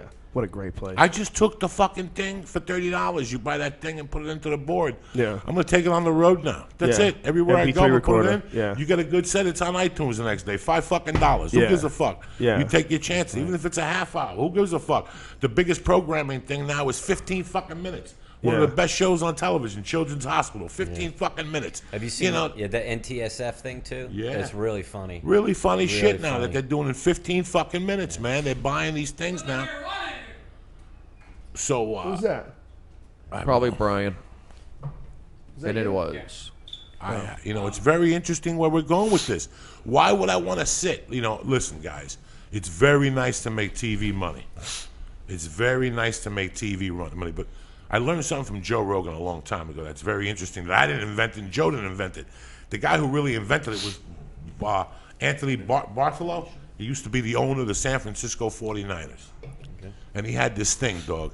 If you were a troublesome player, he'd come to you and he'd go, dog, you had a great year last year on this thing, but they cut you. They want to pay you $300,000. I'm going to tell you what I'm going to do. I'm going to pay you $500,000 for a year. I'm going to give you more money than anybody was going to give you, but you're going to fucking leave your skin on that field for me. And he wouldn't let them, whatever they were against, he would work with them. You don't want to come to practice on Tuesday? Don't come to practice on Tuesday, because he knew their strengths and their weaknesses. When you're on a TV show, like somebody like Brody, what are they going to do for me and Brody? Somebody's going to write for us? No. Really? Somebody's going to write for me or this fucking lunatic? No. So I've come to terms with it already. I don't even want to do it. You want to put together something on YouTube? I'd rather do that and make $1,000 a week than make the 30 and drive to Gower and have to wardrobe and people are giggling at stupid shit and you got to sit there and It's true. I don't really want to do work it. for the TV. We got to reproduce the environment where you're the most comfortable. That's it. And Yeah. take the most out of you. Yeah. Take like the this. most out of you for the bang for the buck. Listen, you know what? Diaz likes getting up at 5. I'll tell you what you do with Diaz. You get him up here at 6. You give him a bagel with lox because he thinks he's Jewish. You shoot. You get him the fuck out of here. Get him the fuck out of here. That's what you do with Diaz. You don't want Diaz nowhere more than 3 hours. Why would you want that? Why would you want that in your life? Why would you want Diaz to be talking about himself in the third person? Who? All of a sudden, things got strange. Wait, he was talking about himself, right? I thought he was talking about Nick Diaz. No, I'm like, whoa, what's wrong with Nick Diaz? Thinks he's Jewish? No, I'm talking about Diaz. Dog, I put myself in the mind of a Jewish producer. You understand me, Brian? But why would you take somebody and take them against their thing? If somebody's really good off the cuff, just say, listen, dog, here's fucking Michael Mann. He took one of the greatest comedians of all time and let him loose on a show. He used to drive people crazy. Who? Charlie Barnett used to do shows at Central fucking Park at Washington Square Park. And one day Michael Mann went to get a cocktail and a gram of blow, and he seen Charlie Barnett. He goes, this is what I'm going to do. Season 2, I'm going to put you on the episode. There's no script. What show? On Miami Vice. There's no script. You just come down, we'll let you loose for 3 minutes every episode. And that's what Charlie Barnett did until he bitch slapped Don Johnson. Then he got thrown off. He bitch slapped Don Johnson? Fuck yeah, this is old school comics. You can't. This guy was getting his check and he was saying, listen, what do you want to pay me? 20 grand a week? Don't need that. Just give me 5 in cash. And he'd take the 5, bang, and go back to New York. They're trying to do a movie about him, the king of Washington Park now. Because he's the one that taught Dave Chappelle. Yeah, they're really trying to do this movie. This guy was a fucking animal. Fuck, there wouldn't have been a Tracy Morgan. I remember Charlie Barnett. There wouldn't have been a lot of people. I saw him live. I saw him live a few times. We all fucking did. Yeah. But that guy there, he didn't get ripped for. They just flew him down and said, this is the scene. And did he die from heroin? Yeah, he died from HIV, supposedly. But that's it, But I mean, like you were saying, like, what if somebody going to write for you guys? I mean, you just mentioned Tracy Morgan, who's like, how do you write for Tracy Morgan? Well, somebody's writing for Tracy Morgan, and they're doing like an amazing job. They really are. You know what I mean? So you just need to find the right people, and that's the problem. Chris McGuire, professional writer, speaking out. Speaking I'm trying to give you some hope. Joey, where you going? There's hope. All right. Scared that he's going to walk out of the room and just get in his car. What did I miss? Everyone's like going crazy on the message boards and stuff. Really? Because they're idiots. Let them go crazy. Nothing. Crazy We're in a having good a conversation. way? Crazy in a good way? What are they going crazy about? What happened? Nothing. Nothing just kept happened? talking. All right. No, why? We're doing what comedy. What are they saying on the message boards? Brody, what kind of medication are you on right now? Is that what they're asking?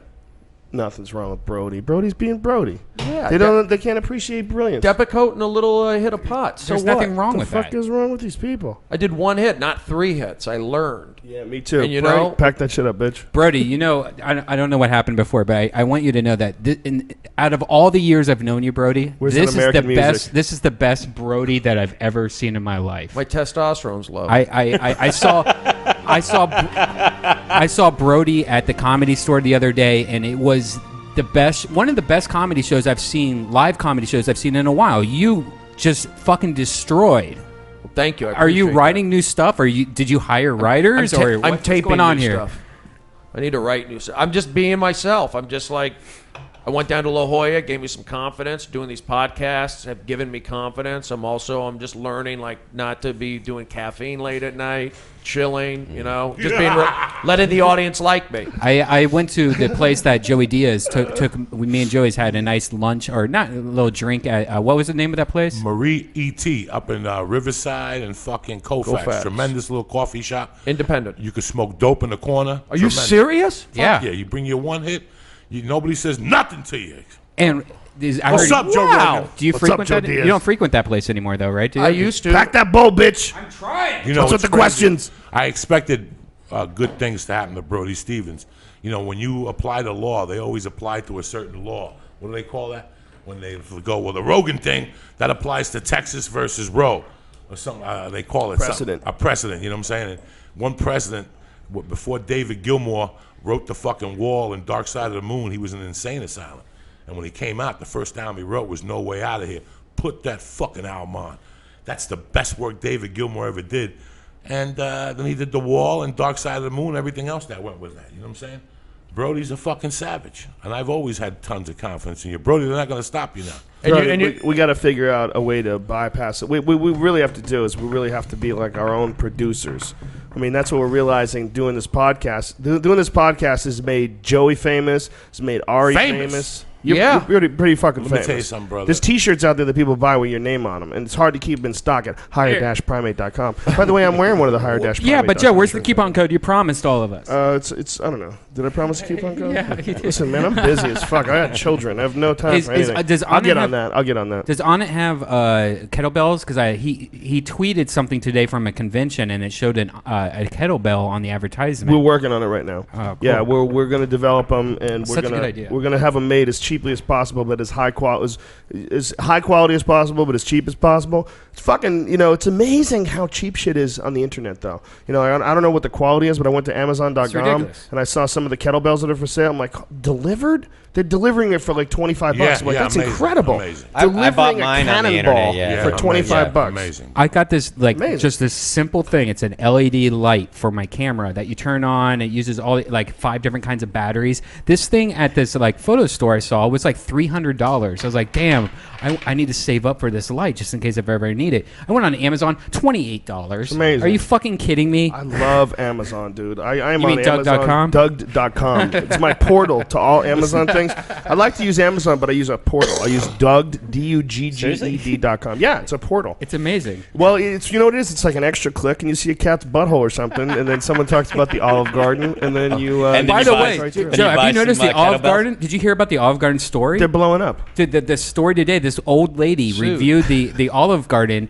and it was like, she was saying how it's the most amazing restaurant in the world, and for some reason it got picked up, and now it in less than, I don't know, 24 hours, it got 300,000 hits. Like, all these people are tweeting me. It was on the Huffington Post today. This review is hilarious. Well, how about Conan O'Brien ripping you off? Oh, Conan O'Brien is doing Olive Garden references on a daily basis now. This is ridiculous. Yeah. They're totally complete. Whoever the writer is, either it is a tribute to Brian Redban, or you're fucking ripping off his gig, man. Or Beavis and Butthead today tweeted about the Olive Garden. So something's going on. There's some weird Olive Garden energy going on. Right? But Maybe it's positive energy about Olive Garden. Well, right? let's not say it's stealing. Maybe It's a just good a review? Brian Redban tribute. Look at this. I got a intern today. Just now, I just had a little interview in the courtyard. By the way, if anybody wants to try to say that they were making fun of Olive Garden before Brian, you can go fuck yourself, because he's been doing that stupid shit for 10 years. Okay, so you buckle up, because we got 10 years of video of him just inserting Olive Garden into weird conversations, and and we're not joking either. I'm not joking at all. We have fucking 10 years of video. Brian committed to this thing called the Ba Face, where he would, whenever we would go on the road together, we went on the road, I don't know, 200 fucking dates a year, right. And Brian would stand in the back of a picture and make this crazy face. There are a million of those photos out there, and I'm not exaggerating. There's probably a million. He commits to shit. He did it for a decade. Deep backups, those pictures. You're probably sitting there right now. Like, I saw Joe Rogan 10 years ago, and guess what? Go look at your photo right now. I bet you my fucking face is in it, right? I bet it's 9 times out of 10, Photobombed. his face is in it in the background, looking like a fucking zombie. It's Okay, hilarious. so this intern I just interviewed outside, he seemed really nice, worked at a nice restaurant that I like, and he just moved here. He has 0 friends. And he's just like, look, I want to work for free. I just want to be a part of Death Squad. Sounds like someone you don't want to get near me, right? Seems really nice until I realized that right? inside the fucking thing, he gave me a gift card to the Olive Garden. Oh, that's cute. Bribery does work. It does work. Hey, listen, man, if you're going to hire interns and shit for them, you got to let me know you're bringing these crazy assholes around. Well, 'Cause wait till you I see don't- this guy. No.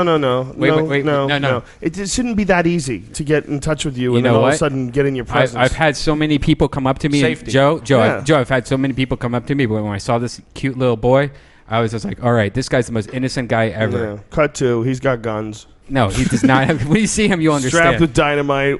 He's Yellow Band too. Joe, are there weird UFC Fucking fans? jugs of dynamite on him. Boom. Like, Are do there you get what? like weird UFC fans? No, Like- most UFC fans are nice. For me, there's guys who don't like my commentary or whatever, but Really? they know for sure that I'm a fan of the sport and that I promote the sport. They might not agree with me about certain things, or they might see that I prefer certain styles of fighting. But at the bottom line, at the end of the day, even the ones who don't really like my style of commentating know that I 100% support the sport, and I just want You're the sport to be great. big. You might win an award. No, I've won Joe, some. you're good. I won a Fighters Only award. I won a couple of those, which I really appreciate. It's a great magazine, but it doesn't mean anything to me. The only thing that means anything to me is that I am the least intrusive as possible, the most entertaining as possible, just most succinct, and most like the best at breaking things down as I can possibly be, and then I'm happy. That's all. How long have you been doing that? 17 years, 15 years? Well, I started doing post-fight interviews in '97, and I did it from '97 to just sometime in '98. I quit. I did it for a little less than 2 years. And then it was just too crazy. They were flying to all these weird places. We had to take like, propeller planes. You know, like that was the only way to get into a lot of these places. Like we went to Dothan, Alabama, and you had to get on a propeller plane and get there. There's a couple places where propeller planes were involved, and I was like, this is just fucking crazy, man. This is this like chain link fence type stuff? Like when you go in the match, it's just like literally a cage? Oh, yeah. I mean, the UFC. You know, the UFC is a cage. I mean, it's a coded. Are you going on stage, Joey? No. I think no? No, I'll go before you because she's here. I'm just waiting for her to get there. Okay, so you'll go on after you? Okay. When's Joey going up? Well, after Brody? After Ari. After Ari. Oh, so Brody, Ari, Joey? Beautiful. Can I get out by 11:40? You can get out whenever you want, Sexy. You're a grown man. Go up next. Okay. Hi. What's up? Having a great time. So what were we talking about, Chris? We're talking about how long you've been doing this thing, because it seems like you were on this shit before people knew what MMA was. Well, when I first went to work for them, it was that was the Dothan, Alabama show, and that was '97. Man, there was nobody there. It was like a small high school auditorium. There was nobody there, and then from that point on, till about 98, 99, it was basically the same. And then in 2001, I quit then, and then in 2001, they got bought by a new company. And the UFC got purchased by Zuffa. And then Zuffa came in, and I became friends with Dana White. He's the president of the UFC. We became buddies when I was on Fear Factor, and he just talked me into doing it once, doing commentary once. And then I started doing it. I did it for like, fuck, man. The first like 15 of them I did for free. It was just, we were, you know. Were they televised? The business, yeah, they were televised. It was all on pay-per-view. Oh, but the business was, they were just eating money, man. It was just chewing through money. They weren't making any money, and I was a huge supporter of it, and they were great guys. And I said, just fucking get me some front row tickets to my friends. I'll do this. You know, it was, to me, it was just the opportunity to be there. And we had always hoped it would eventually get to Vegas. And all of a sudden, here was this company that was not just bringing it to Vegas and putting it in a big casino, but putting a lot of money behind it and trying to make it happen. So I got super lucky. I was like there when it launched. I got to see the Fertittas step in, and I got to see like the first shows they did. So it was really cool to be a part of it, like so early on, and then to come back and see it done properly under this new company. So these guys are fucking, man. They're just doing everything the right way. They just started an international version of the Ultimate Fighter, where they have the Ultimate Fighter in Brazil now as well as the U.S. And it's gonna culminate in a fight between these two Brazilian legends, and then they got the Ultimate Fighter in America is live now. It's airing live, like the fights are live on FX. So like this fucking sport is just blowing up, and it's all because of these guys. And for me, man, I was always such a fan of it. Just I mean, even if I wasn't working, I would be the exact same amount of fan as I am now. I would watch the same amount of fights. I wouldn't, like, if the UFC called me up tomorrow and said, yeah, it's been fun, but you got to stop doing this, I'd be like, okay, I'm sorry, whatever I did. But great fucking time. I'll never miss a show. Never miss a show. I would never miss the UFC. Are you kidding me, man? It's the great, if you think about it as what is something to watch on television. What do you look forward to the most? The UFC is the greatest show in the history of television to me. There's never been anything more exciting and more crazy than dudes fighting. The best guys in the world. And the fact that my job is to describe that and call it, it's like I won the lottery times a billion, you know? It's like the only other thing that I really love doing besides stand-up. You know, that's the only other thing that I never feel like it's work. When a fight starts, man, I never go, fuck, here comes another fight. This is the original Death Squad right here. Yeah. Me, you, and Chris McGuire. I know. This is the beginning and shit. Yeah. Did you ever think about... It's good to see you, Chris McGuire. Good to see you, man. I'm good, man. How's everything? Good. I always bump into Chris over McCormick and Schmitz. I know. And the Valor Valley people. The Valley people, man. So it's good to see him. Have you thought about doing like a documentary or about something what? like that? The UFC, man. Oh, I'm sure they're probably working on something like that. They have so many fucking irons in the fire right now. Yeah. Between the 2 simultaneous versions of the Ultimate Fighter they're playing out, and all the new pay-per-view shows, the Fox shows, the FX shows, the Fuel shows. There's a lot of new shows. There's a lot of commentary shows as well. There's a lot of like behind the scenes inside the Spike UFC. with Mike Straka's got a good show. Is that a good show? UFC Tonight's a good show. I Mike have not Straka's seen doing it, but I got to tell you, on the Underground, they were very critical of it. There's Well, a they're lot of critical guys, of everything. but they were also very critical of it on my message board. So I haven't watched it, though, so I The can't biggest say. faux pas they did was their first in-stage interview was Nick Diaz. But let me ask you this: did Mike Straka does he like give predictions of like what fighter's going to do something? Like, somebody said that he had said that if Cain Velasquez didn't have a hurt knee, that he would have beat up Junior Dos Santos. That he actually said that. Did he say that? He said something like that, but you can't say something like that, man. That's crazy talk. That no one should ever say that for 2 reasons. One, how the fuck would you know what would happen? Here's what happened. 2 guys fought. One guy knocked the guy out in 64 seconds. How could you possibly say that it could have taken place in any other way? I mean, you don't know. It's complete, total speculation. Is that the deal that Cain's knee was bad? Yes, but so was Junior's. Junior had surgery on his knee after the fight. Look, 90% of guys who go into the octagon have something wrong with them. Injury, absolutely. There's always something. Just their training is so fucking hard. It is unbelievably brutal to be a guy like you're at a Cain Velasquez or a Junior Dos Santos, that level, where you're training 3 times a day, you're going through grueling strength and conditioning shit, you're going through wrestling, kickboxing, constantly sparring, constantly moving forward, you're going to tweak shit. Undoubtedly. It's impossible to avoid. So a lot of these guys, they go in injured. But you can't disrespect a guy like Junior Dos Santos by saying something like that, like Cain would have beat his ass if his knee wasn't hurt. Because you don't know that. Junior Dos Santos has never lost once in the UFC. So for someone to step in and say something like that, I see what they're doing. I see people trying to be opinionated, but I think you have to be respectful.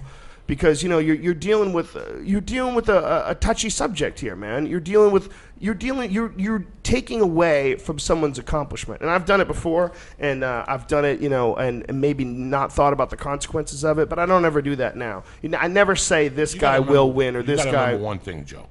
Right now for the UFC, it's grown so fast that they don't really have educated people to take all these jobs, that the growth is moving. You're 100% right. Okay, this is football. This is the NFL in 1928.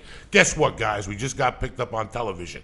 So we've got maybe, I mean, I don't Well, even dude, know. I think the fighters are the best at it. I like Stephen Bonner. I think Stephen Bonner is like the most underrated. Bonner. Frank Mir is fucking great at it. Frank Mir is great. He's the best at it. As far as I think he's a better commentator than me because he's more technical and he's a real good talker. He might not have he's not a comedian. You know what I'm saying? He might not say the same things that I would say or in the dramatic form. But as far as just straight up commentary, Frank Mir is pretty fucking good. I never seen the one host on the Mike Straka show. I know the other young guy. It's Quarry.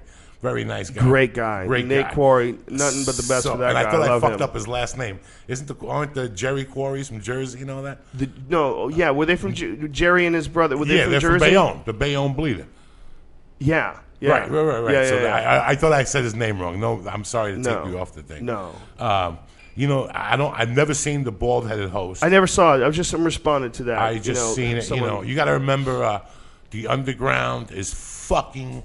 I love going on there. I don't get involved, but they criticize everything. Listen, man. I think that fucking place has helped me be a better they help commentator. Sure, they do. I mean, they call you out on every. I think sometimes they're right too. Sometimes someone will say something like, that I'm commentating more on one guy than the other, and they might be right. Sometimes I have to listen to them.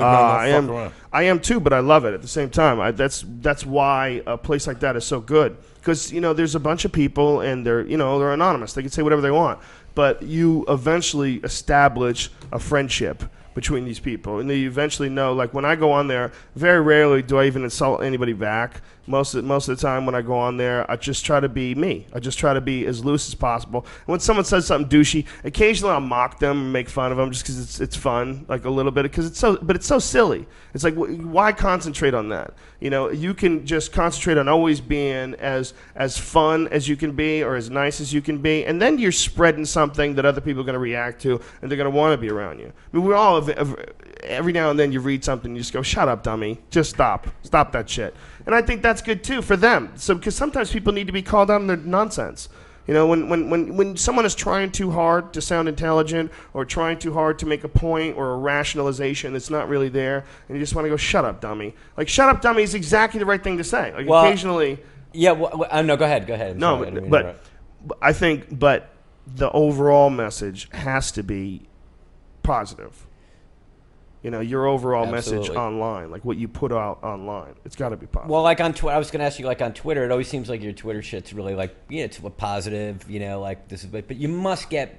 I'll get cunts all day. Right. I always say that. Shut up, dummy is good because you can retweet them and have shut up, dummy in front of it because it's nice and small. But. Well, all you have to do most of the time is just retweet them. I don't even like respond to what they say. I just retweet what they say because sometimes it's so ridiculous. But did you have a good one recently? I'm sure I have. Yeah. I don't know. I retweet whenever someone's super insulting or they say gay shit about me. You know what's funny? And then I block them. I block them though because I don't want to deal with it. I mean, I think it's cute, but I don't want to. How many followers do you have? 660 something thousand or whatever. So that's a lot of potential. There have to be. Oh, the potential for cunts? Yeah, it's got to be huge. Fucking through the roof. 10%. It's through the roof. 10% cunts. Is it 10%? It's got to be. But anybody, it doesn't. They don't have to be following you to tweet you. The people who follow me generally are really nice. You know, I very rarely get it from people that follow me. I get it from right. People that you've been retweeted or whatever. No, just random people will tweet cunty things to you. Right. You know, they'll just see you on TV or see you, at whatever. They just want to affect you. They want you to react to them. Yeah. You know, this trolling thing that these kids are doing these days is really ridiculous because what they're doing is they're saying anything, and if they get you to respond in any way. But if you go, what the fuck are you talking about? They're like, oh, dude, you got trolled. Right. You got trolled. Like the fact that there's some sort of a moral victory in just getting you to respond to them. It is kind That's of fun. what people are aspiring to. I did this pilot for that Rob Delaney. You know, Rob Delaney's guy. He's a pretty big guy on Twitter. He's not like like 300,000 something followers. Or whatever. Is he a stand-up? He's a stand-up, yeah. But he he started out here. You know, he hasn't been doing it that long. But he's a really funny guy. And he does that shit all the time, but he'll do it like you'd love it because he'll like every couple of days he'll just throw out a few, like he's like one of those reefer madness guys. He'll go like, smoke pot even once and your kids will have flippers, like stuff like that. But he's just doing it for fun, and the fun of it is that they're so exaggerated that there's no way you could take them seriously. But they get retweeted by his followers who know that he's goofing. But then the other people, like he gets so many angry people about, what are you talking about? 420 forever, all this stuff, and it's great, it's hilarious. So, sometimes that trolling shit could be fun because you could just, especially if it's clearly a joke, unless you're a moron, Do you know what I mean?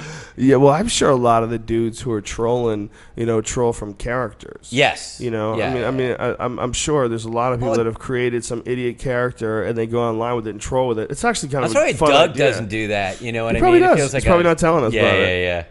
Well, Doug, for the Stanhope for years did that a baiting thing, that baiting.org site where they would go online and have chats with pedophiles. No. Yeah, you didn't know about that? No. Oh yeah. It's no. I think he made a book. Really? Yeah, I think he made a book with all the best ones in it. But if you go to baiting.org, I think they're up still too. You have to Google it. I don't have a computer in front of me here, but you got to Google it or contact Douglas. Yeah. Follow Doug Stanhope on Twitter. He's a hell of a comedian. Doug is very good at doing that. When I first moved here, he had a pen pal that was on death row. Yeah. Do you remember that? Yeah, and he blew the guy up, and he took him to an award ceremony with that girl that was from head of the class, and he had the people taking pictures of him with Roseanne Barr with the fucking guy on with death a photo. Row. And he was with telling a photo people that this of guy him. was in a hospital, that he was going to die in 30 days. Wow. Yeah. And little did they know, they're taking a picture with a guy that shot somebody and raped somebody. Well, he did that Bristol Palin thing, like by help pay for Bristol's abortion thing a couple of years ago. Yeah. That was crazy. That's crazy. He's ridiculous. He's a silly man. Yeah, that's crazy. His new bit is fucking brilliant, man. He's got a new bit about Dr. Drew. You ever hear someone have a point? He has a new album that just came out, right? Yeah. I think it's called Then He Turned the Gun on Himself. Yeah. Yeah, it's great. Well, this Dr. Drew thing is fucking brilliant because he's so dead on. And I don't want to give the punchline away, but it's you can find it on the internet. I don't even want to play it because I don't want it. I mean, go find it, folks. But go buy the album because it's awesome. Doug is he's on point here. The Dr. Drew thing. I'm trying to how is there a point I can't that bring you it can up make without a no? it'd It'd be a spoiler. It's all about the point. Okay. Yeah, it'd be a spoiler, but it's fucking brilliant. He hates Dr. Drew.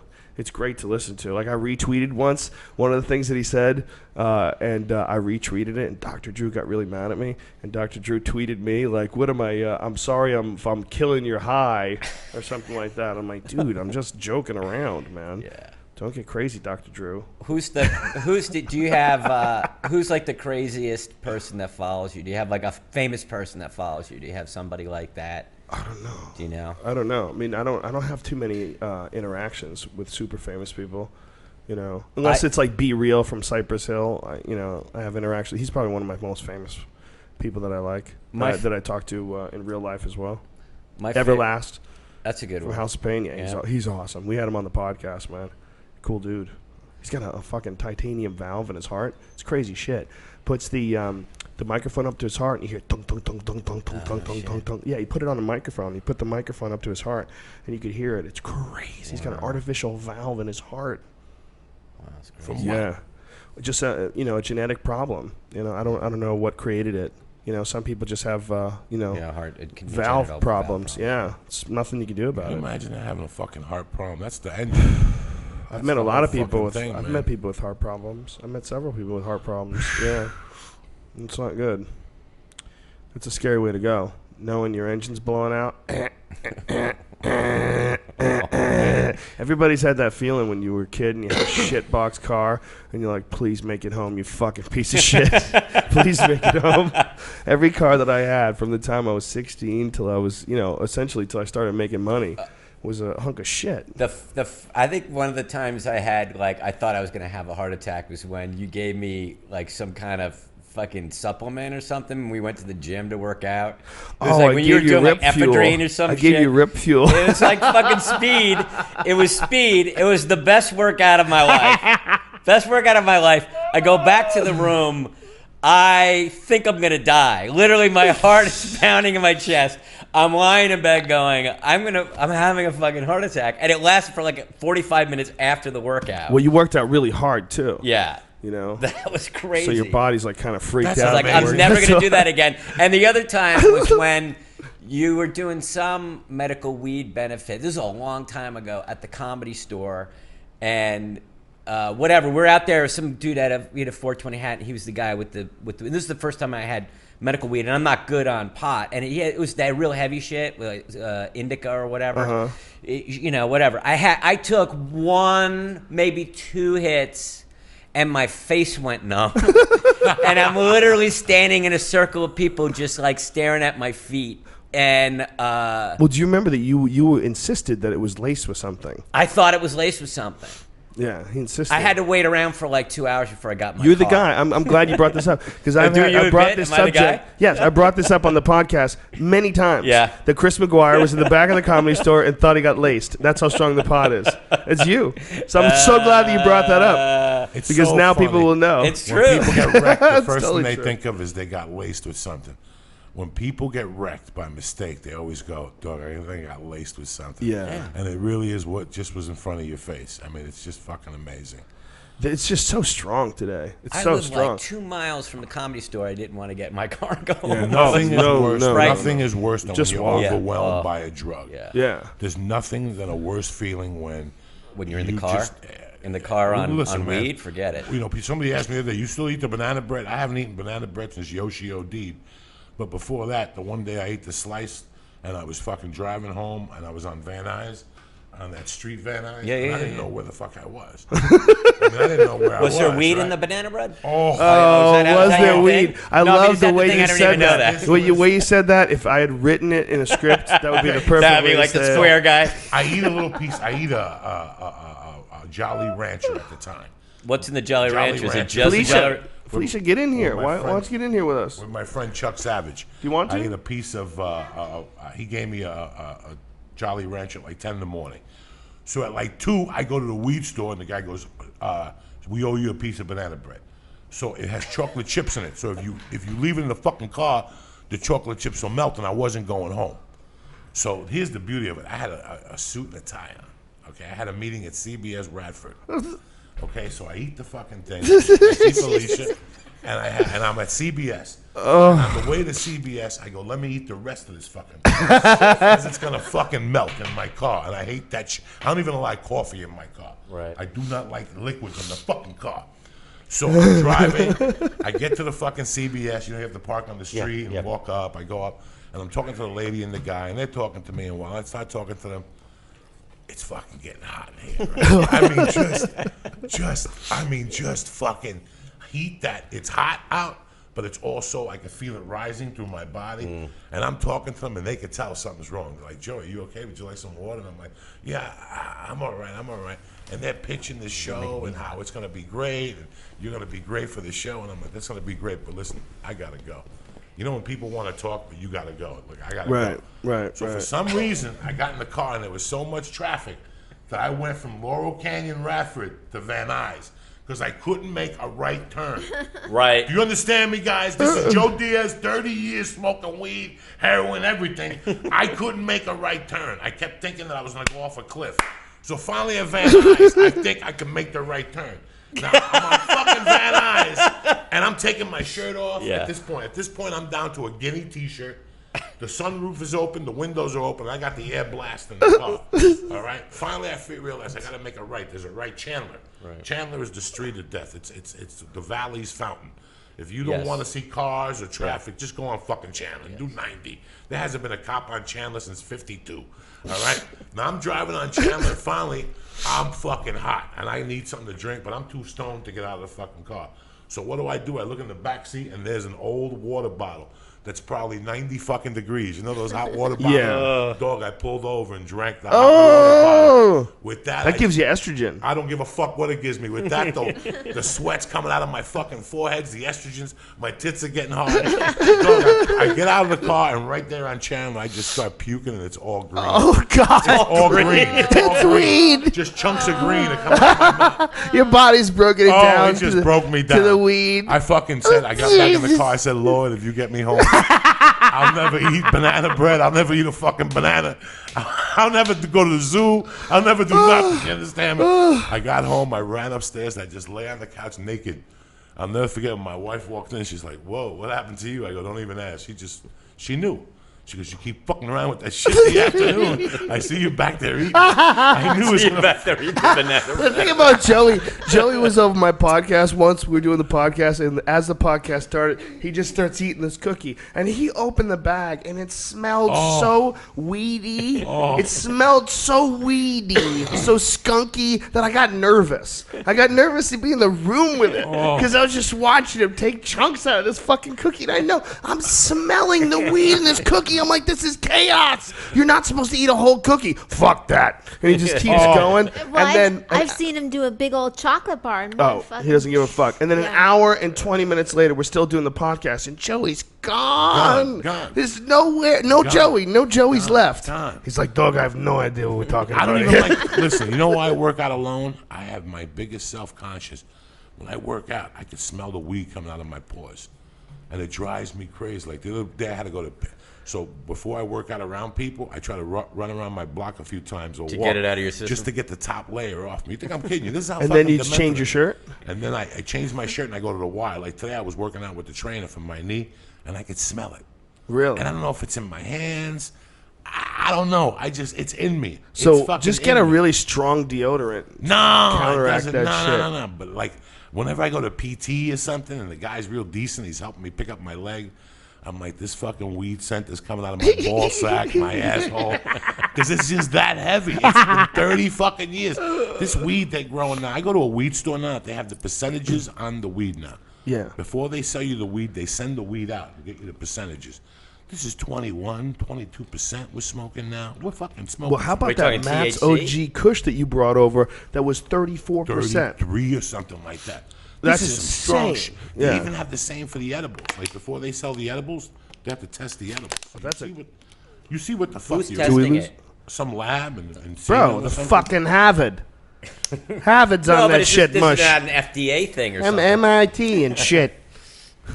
It's Bunch really of Chinese amazing. geniuses. They're testing everything there. You know, I was telling people that I was telling somebody that I grew up in the '80s. I actually seen cocaine, the civilization, take over. It's very funny to see the weed civilization taking over California. Well, do you remember how the world changed when crack came along? A lot of people 1980. don't know that there was like a giant leap in crime when crack came along, where all of a sudden it was Car like, radios. whoa. You ever worry about your car radio getting stolen now? No, not really. No, never, right? But It's kinda wasn't it a stopped. thing? I used to carry it. Well, now the car radios You know? have become integrated with the cars. They're Right. way too difficult Yeah, to pull yeah. out. Fucking like crap. most people have like a navigation system and it's already built in. And Right, you but know. when was the last time you saw somebody like walking around with their car radio? We used to see Well, it you know, all the time in the that's 80s. true. You The know what I pull-out mean? ones, the pull-out blow-punk ones. I had one of those. I had Even one of the those. faceplate ones. Yeah. When was the last time you saw somebody pull out a faceplate and put it on their car? So Nobody does true. it because people aren't stealing car radios anymore. Is that what it is? It must be. No, must because be. they realized that for the last 15 years they had car stereos that even if you took them out, they stopped working. The Is that Chevy and General Motors devised this stereo that you could steal it, you dumb fuck. Well, But you still steal it. They don't know that the thieves don't know that unless they read Popular fucking Mechanics. I don't even know how I found the fuck out. So it's such a waste. But it's so weird. Like I used to go to 148th Street and Broadway since 1979 to buy weed. They had 3 types of weed. They had Sensimilla, they had Thai weed, and they had the super mix, the master mix. They used to give you a card, and once you had 10 punches, they give you a free bag of weed. This was legit. From 82, let's be honest, to about 85. And I'll never forget one day going there on a Saturday afternoon and them going, them days are long gone. All we got on this block is crack. And seeing those 1,000 little fucking vials. And I remember like thinking about this the other day, like, and I hate to say this word, black people did not invent crack. Nobody sat at home and said, let me see what happens if I put $20 worth of coke. Nobody's ever done an experiment with cocaine. Nobody experiments with $30 worth of coke when you get this much. Right. So, somebody had to break that down. Somebody had it. It's like... Well, explain to me what crack is exactly. Okay, there's a couple different cracks. First in the 80s. All right, if you didn't know much about cocaine was an easy sell marketing-wise because it made people feel high. Because the only people who did blow were rock stars and musicians. So cocaine made everybody. Cocaine was Twitter. We had no social networks. Cocaine was something that when you walked in a room, if you went, everybody would look at you. Oh my God! They would come up to you like, "How's it taste? How's the drip? Oh my God, I'm so scared." That's what it was like for fucking years. That's what it was like. Then, cocaine wasn't good enough no more. These expensive white people developed freebase, where you take it. It's like vaporizing. Well, that's what Richard Pryor was doing. Right. Yeah. It's like vaporizing. It's taking the blow and mixing it, and then you have to put it through a silk sock. So I got to wait an hour to smoke it. Just give me the fucking thing and I'll snort it. It was too impatient for me. That's why I never liked it, because it took too much time. I'm not into time and people mixing it and pressing young girls. White people fucked it all up? Of course they did. But Fucking then the brothers figured out a way, like in 85, people were going home, getting a coffee cup. You take 3 fingers of water, and you take a coffee cup and you throw a gram in and a tenth of baking soda, and you put it in your microwave oven for 30 seconds. And that's it. That comes out. You flip it over, whatever stays in the paper, and you can judge the cocaine because the baking soda will take all the impurities out of the cocaine. So really? You weigh the cocaine, it's a gram, and then you take that coke when it comes out and you put it back in the 6/10 of the gram. Everybody looks at the dealer and goes, "You're slipping, bitch. I lost 4/10 with your baking soda." So that's how you tell how good the coke is. So the baking soda takes the impurities out of the cocaine? All the impurities out of the cocaine. It cooks it out. Really? So you get the pure cocaine. It's like what they're doing now with THC. Now the big thing in LA isn't weed anymore. Well, I don't smoke weed no more. You mean I smoke oil. So wait a second. I got to come home and get a bong now, get a new device, and get a paper clip, and get a torch. My wife sees a blowtorch in the house, I'm out. I'm out. My wife plays the weed and the edibles. The first time she walks in the bedroom and sees a blowtorch, I'm out of the fucking house. Okay? I don't. That's all the shit you do. That's why I always say to you, like people always go, let's vaporize. It's just an extra drama. Just smoke the fucking weed and shit. Vaporizing is interesting. I understand. I understand the thing. But it's other quick. things. It's what happens all the time. That cannonball thing, the volcano thing, that's not the quickest device, but there's a few of them that are really There's quick. always a fucking The one that genius to Eddie be Bravo invented. uses, the one with the glass thing, you just set it over the while you're coughing. This is an excellent ad for vaporizers. Is Ari in there? No, where's Joe, I Ari? think you're up. You're up. Yeah, I think you're up right now. Oh I Jesus! forgot to mention. I know where Ari went. He like disappeared. He had Did he not do a 10:30 set? spot. You You're just 10:30 interrupted spot? the history of crack. Yeah, Yeah, I didn't want to interrupt it. the 10 crack. I don't know how it ends. One. How's it gonna end? I heard that when there was a big crack epidemic, I think it was crack that some people say that the CIA started it. Well, Michael Rupert, You've one of the heard guys that, right? we had him on this podcast. He was an L.A. narcotics officer or an L.A. Police Department officer. I don't know if he worked narcotics, but he caught the CIA selling crack. For real? Yeah, for real. I mean, I think it's been proven that there's been some involvement with you can't say like the CIA sells drugs, but if there's some people that work for the CIA or have worked for the CIA, and you know the idea that no one is corrupt in your entire organization, there's a lot of goddamn people in the CIA, and somebody might have thought it was a good idea to listen. Let's just fucking pack this plane up with coke, make $1 million. I mean, it's right here. Was it to fund covert ops or something like a lot that? of it, Is I that why bet. they did it? A lot of it, I bet. I think it's been just a thing that they've always done. I think it's, I mean, people at the highest ends of government that can get away with siphoning some money out of an illegal trade like drugs and just figure out how to like keep it in, keep it all on paper. That's totally possible. It's been done. It's been pretty much proven. I bet you could prove it in court that a lot of what funded arms during the Iran Contra affair, thing, yeah. a lot of that was coming out of them selling drugs. Scary shit. If it's scary, true, yeah. there's a guy named Barry Seals. It's a very famous case out of Mena, Arkansas, where when Clinton was governor there, these two kids had apparently watched a cocaine drop. And there was a guy named Barry Seals who was a pilot who was flying back and forth to South America and had been doing it forever. And he was a drug dealer, and he had been doing it forever. And he had been doing it for the CIA, he says. I mean, that's what he had said. And he has all these photos of him with all these foreign dignitaries and all these fucking dudes down in El Salvador and all these different parts of the world. He's buying coke and bringing it back. I mean, it's really crazy shit. And then they caught him because these two kids watched this drop. And they found the kids, and so they killed the kids. Oh, they did? And they Ooh. killed the kids, and they left their bodies on the train tracks and tried to say, oh, these kids got high, and they're laid on the train tracks. Well, their parents went and got autopsies done on the kids, and it turned out they had been stabbed. Oh. So they knew, yeah. So, they fucking knifed these kids because they saw them drop the coke. But what's a scarier thought to you, just like rogue CIA guys that are selling drugs, or the government is like, let's sell drugs to a portion of the population that we're just not crazy about and see them destruct themselves? That's like, scary to That's me. what's really fucking That's scary. Super scary, but that implies that the only problem with that is that would require a very, very large conspiracy.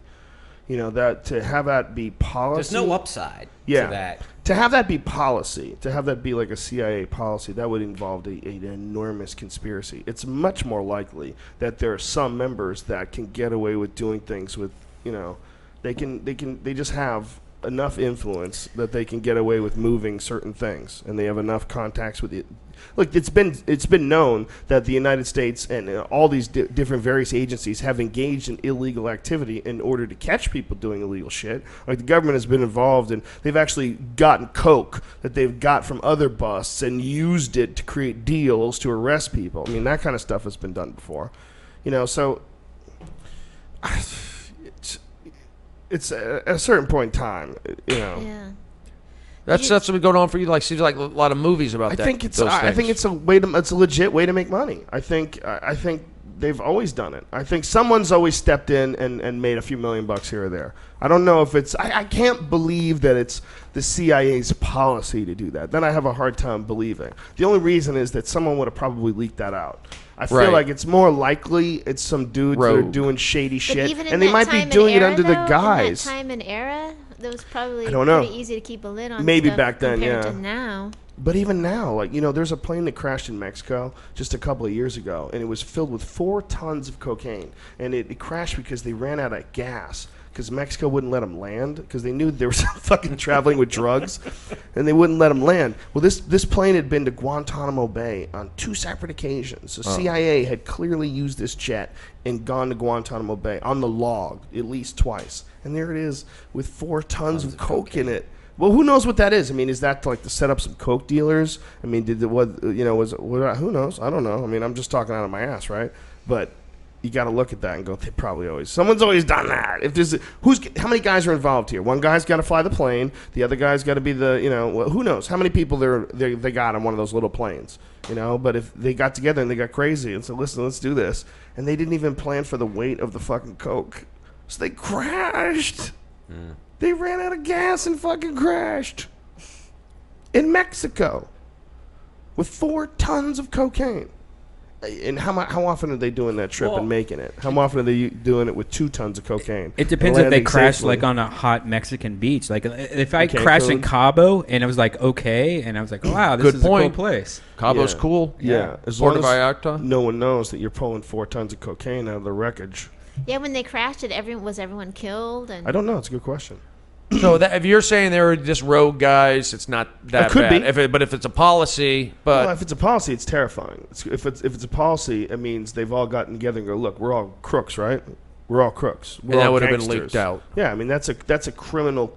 That's a criminal act. If you're selling drugs, that's a criminal act. Is that the good thing now? With the internet, like these things don't go on as much. Like we're starting to really level the playing field. Well, I think for those kind of situations, it's probably a good idea to have the ability to disseminate information like we have on the internet. The WikiLeaks thing. Yeah. I haven't studied it enough to know the impact of it, to know whether or not I would have done it if I was that guy, if I would have released that information, if I was in that situation. But at the very least, it's made people aware that weren't aware of what's going on over there and some of the terrible things that are going on over there. And isn't that what journalism is supposed to be all about? Yeah. I mean, isn't that what we were supposed to be getting? But they traded for access. You're right. They traded it for access during the war with remember the embedded journalists and all that stuff? There was a very specific way that the war was covered, with the embedded journalists, and they were given access because they were selling the war, and the journalists were high on this. It was great. They've never been that close. You know what I mean? They're with the troops and stuff like that. So it was kind of intoxicating. I don't think they meant, at least initially, to sell out or whatever, but I mean, eventually that's what happened. Well, also, the journalists wouldn't get access to that kind of footage that guy had, where he released the collateral murder, where he released the helicopter shooting all those people on the ground. That was a really disturbing thing to a lot of people because, one of to some people it wasn't disturbing. There was no. There was kids in the scene. Yeah. And they knew that there was kids in it. Like after there were the kids in that van, they're like, "Oh, well, they should have left the kids at home." Like, what the fuck are you talking about? Like, people need to know that someone can get to the point where they're in a helicopter shooting down on people, and then when kids are involved, they say, "Oh, well, they should have left their kids at home." Like, someone needs to know. That is a big part of what journalism is supposed to be about. Informing people that is something that can happen. Like here you take someone who's probably a great person, probably a nice guy in his hometown, becomes a military guy, gets in a situation where he's piloting a gunship that's flying through the air, and he's looking at people as infrared dots on a screen and lighting them up. We need to know. That's a big part of what journalism is, but I don't think they would have gotten that. Well, I don't think any embedded reporter would have ever gotten that. During George Bush, the last one, he stopped talking to like CNN. Bush did? Yes, he stopped talking to certain reporters because he didn't like how they were covering him. Wow. Yeah, it's amazing that anybody would think that that's okay. That should be okay. Yeah, as long as someone's business. That's the problem. The people in the news bureaus were like, all right, take it easy on him this week, so we can corruption. get I mean, it's corruption. It's a subtle form of corruption, but it is corruption. To withhold any of the information is corruption. You know, while the National Defense Authorization Act was being passed, how often did you see people on TV, on CNN talking about it, on Fox News talking about it?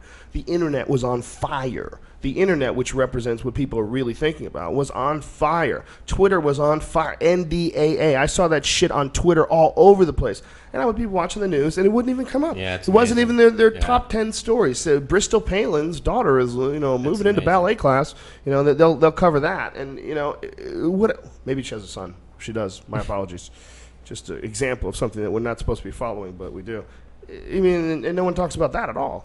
So who's watching the TV news? Dumb people? No, me, you, everybody, whoever's flipping through the channels. But the TV news is that's a terrible place to get your news. Yeah, it's not a bad show. Yeah, it's every fine. now and then it's a good show. It's every now and then, what they do is they take a little bit of snippet of here and there of something that's happening in the town and a little bit of the weather, and it's a show. I mean, it's essentially what it is. It's a weird sort of a show. It is. But as far as like getting your news from it, that's crazy. Well, local news is bad. I'd rather watch local news than national news. Yeah. Every now and then you get an entertaining interview with a resident that has something crazy to say. Hide your kids. Hide your wife. Hide your kids. So what about politics or hard news? You should go on the internet for that. Man. First, even on those CNN shows, first of all, they're all so biased, and they don't represent like there's that Anthony Napolitano, the guy that just got fired. Used to have those rants where he would go on and talk about all the different things that were wrong, and what if this, and what if that, and what if we were living in a government, he had these long, really on-point speeches about it. Yeah, they got rid of that dude. He was on Fox. Yeah, he was too good. The rants would be all over the internet. People would see him on YouTube. I mean, they were so inspirational that people passed him on, and they would get hundreds of thousands of hits. Everybody would go crazy about these rants, retweet it, and then they just go, let's get rid of this dude. Why did they get rid of him? Because it's too good. What he was doing was not what they wanted. What he was doing was actually trying to wake people up, actually having a point, actually saying that this system that we're operating in is fucking completely and crazy corrupt, and he was doing it through the media, which is corrupt. The problem is that you've got several. It's one thing when CNN was the only game in town, but now you've got several news channels, and they all compete with each other. Yeah. So how do you compete? Like, forget Fox News. I'm talking about MSNBC, CNN. How do you compete with the other liberal news source or whatever? Right. Is you become more salacious, more hot chicks, sensational, whatever. Exactly. I like how Fox News does it. Just dirty-looking girls. Yeah, really. dirty, angry blonde ladies. They are hot angry. As fuck. Oh my God, Fox News girls get me hotter than any news girls of all time because they have that anger to them. It'd be just some wild fucking. If you could get to a position where one of those girls would say yes, god damn, you're in for a good time. Any really angry conservative chick. Yeah, Ann Coulter. No, not her. She's disgusting. She's on another level. How dare you? Really just Ann physically. Coulter? I am too. Don't worry about it. But there's the other ones, like the newscaster ladies. I don't even know their names, but there's a gang of them at Fox News that are just Kelly Gurfile. Hot as fuck. She's a brunette. Make her name up. I don't give a fuck. There's She's big pouty lips. Fox knows how to just get those really harsh, beautiful conservative people. Because there's something extra creepy about a really hot conservative woman. Like first of all, you got the luckiest roll of the dice of all time, hooker. You should be nice to everybody. A woman who has perfect features, a woman who's beautiful. Like when a woman who's beautiful is also, you need to pull yourself up by your bootstraps. You need to get. We got a problem with welfare in this country, and welfare moms want to go out and like an angry, beautiful woman is particularly unappealing. Yes. So there's something about hate fucking a really hot, angry Republican chick and just breaking it down with love. You know what I mean? There was somebody did somebody did like a. Does that make sense? It's on the internet about. Yes, thank you. It was like a really funny article about hate fucking Ann Coulter. It was like it was done like a Penthouse forum type of thing. Really? It was really funny. I bet that was. I should see if I should find it. It was very funny. It was really funny. Yeah. She's super skinny, right? She's sort of playing a game, I guess. I guess her game is she's like a professional troll. Yeah. She's a professional troll for exactly liberals. the perfect way to put it. It's what she's doing. She's trolling. She likes that, right? Yeah, of course she does. Look, she's making an excellent living. She's a very smart lady. Bill Maher likes her, which is fascinating to me. It's like his friend. So, and I know that Are you guy. serious? Yeah, Bill Maher's very smart. So if he's, I would assume that he just thinks of it as like it's a game. You know, I don't know. I mean, She sells T-shirts probably. Smart Like that. woman. Look, she makes a lot of money. She's very good at debating people. She's very good at making people look silly. She's very good at taking that hard line, you know, conservative sort of like harsh stance that a lot of people love, especially coming from a woman. They love when, you know, like, didn't she call like John Edwards a fag? She probably didn't use those words, did she? I swear to Really? God, I think she did. I don't want to defend. Yeah. First, Maybe by she the way, just did it with her eyes. although, well, I forget what the problem was. Hey, you would know, Ari. Didn't Ann Coulter call John Edwards a fag or something like that? No, I never watch those news programs. You don't watch that shit. It's just drama. It's just drama. Yeah. Just fight with each other like a soap opera. Yeah, you're right, but I figured you would know that. Yeah. All right. What do you got I there? try to keep You up got with some T-shirts on you, fella. Oh, I got one for you. What is it? Like this Shaffir Diaz T-shirt. Oh, your tour T-shirt. Uh-huh. Oh, dude, give me one of them What bitches. are you, an extra large? Extra large, son. Check the guns out. Are you touring with Uncle Joey? I'm short and No, stocky. this is I'm gonna not- I'm gonna head out to the Comedy Store. There's a great show inside. Get the fuck out of here. But I had fun tonight at the Comedy Ice House. Store. Redban did great. Tony Hinchcliffe hosting. Ari must have had a great time. He's back. Thank you so much. Felicia, I'm sure, had a He great never time. left. Had fun in there. I'm sure Why'd did you as say well. he's Yeah, back? yeah, Is the Joey first- on stage the right first now? few minutes before Is Joey on stage? He's about to get off? He's about to get off. So I go next. No, Ari's going up. Oh, Ari's after Joey. Yeah. Oh. Then you. Ari was supposed to be before Joey, but then he just got here. Oh, okay. All right. Is this fucking show over? Chris McGuire, you fell asleep on me? Yeah? No, I'm listening. What were we This talking is a about marathon, last? these things. Yeah, they're ridiculous. what were we talking about last before I got this fucking fantastic T-shirt? Look at that shit. I think the problem with News. news right now is that nothing's really vetted. You know what I mean? Right. Like all the great news reporters, newspaper reporters are going away, and the what's passable for journalism now is wouldn't have been passable 10 years ago. Sure. Seems like most journalism today, like, or at least like finding out like important things, is like from like viral videos, like that Kona thing. Even though that shit's like, I've been hearing all this shit like it's like 6 years old, and that Nice the good, right? and It's easy. soft. that the charity That's good. is the charity only gives like 30% or less or something like that. But the fact that I learned about this whole thing not from the news at all, but from a YouTube video posted on my Facebook, that's kind of weird how that's how the news is nowadays. It's almost a viral video. Yeah, it's like, who can choose, you know, what goes on and what doesn't go on? You know, who's the person who decides, you know, that we should concentrate on Bristol Palin's child's birthday party over, you know, over There's 5 some minutes guy, on the NDA. you know, Is there's it some that's what it is? person, there's Is it a some guy? person. Is it a whole team of people? And I guess I should know more about that before I criticize was it it. like Roger Ailes, and he like the head of news for NBC or something like that? You know, it's one of those guys. And You know what I think one of the problems is with humans and the human race and the idea of keeping a society together? There's too much going on. There's too many people, and there's too much going on. And the idea that anyone is going to be able to pay attention to all of it and keep it all in line, I think is fucking ridiculous. isn't it overwhelming? I mean, you Completely. think about all the stuff, like just like I don't like Twitter. Yeah. You know what I mean? Like you can get sucked into it. Oh, yeah. Like it's ridiculous, and I can't even keep track of that. Yeah. I had to create a list of like just like close friends, so I could just quickly see, like, I can kind of Right. keep up with maybe 25 people. But you Right. got no, I follow probably 300 people or something. I can't keep track of all that stuff. And think about Facebook, all the forget it. different stories that we're getting all day from around the world.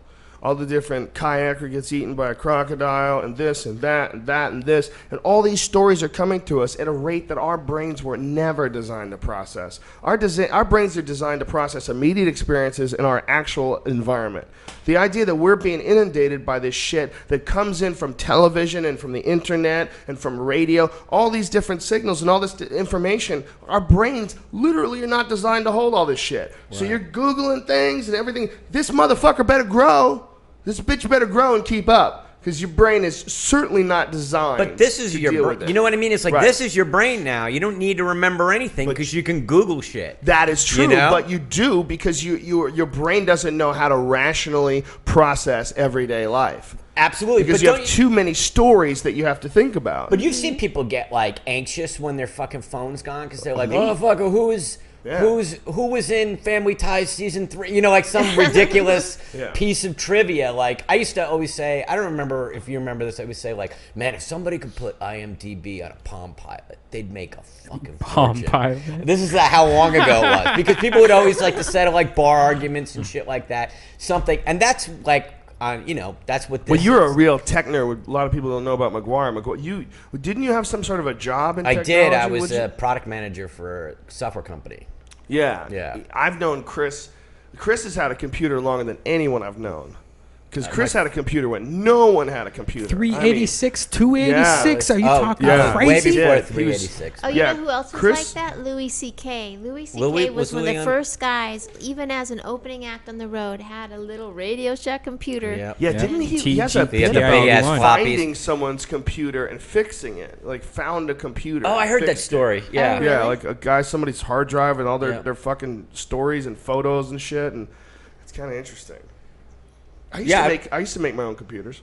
I remember. It's not hard to do. I mean, it's you did when you were doing Quake, when I was gaming Quake. and stuff. God, you think about how much of your life you spent? Oh my god. On fucking Quake. I went a little crazy for a few years. I realized I literally had an addiction that I had to step away I know from. I have an addiction with it. Like now, it's like I'm not working, so I have like fucking Batman Arkham Asylum on PS3. It's a great game. It's an awesome game, but it's like I've wasted so much fucking time on it. Did you come with me to id Software ever? Yes. Yes. The first Quake time. there. Oh, that's right. The first time. We were working in Dallas at the Improv, right? Yep. Yeah. We went to id Software where they make Quake, and we got to like actually meet like the gods of game development. Like they made John Doom Carmack. and all that stuff. Yeah, we met John. John Carmack is like the super genius guy who like essentially made the first effective first-person shooter with Doom. You know, there was a Castle Wolfenstein and then Doom, but when Doom came out.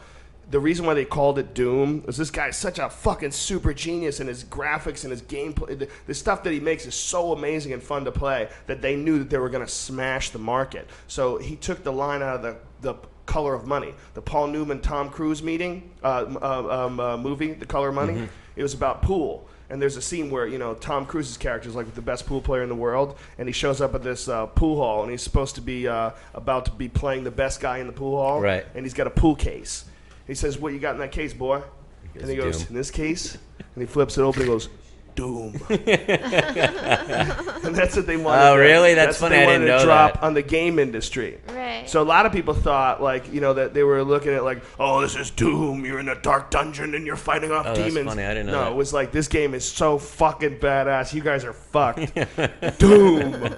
And they were right. And they gave it away too. They gave away the beginning, the first couple of levels for free. Yeah. And it got people hooked. Yes. It was like playable. It was like really good. And then everybody. Yeah, the demos. Demos are really important in the world of online like playing games, or used to be at least back when I was playing them. Was that your favorite game to play? Fuck yeah, Quake was by the same guys. It was crazy. You had a T1 line in your house. That must have been $10,000 a year. No, or something like that, right? A year, yes, $12,000 a year. $12,000 a year for something that's probably like DSL. Yeah, now, but right? weak ass DSL now. Yeah, weak ass DSL. Be like, that's like the DSL. I didn't even get that.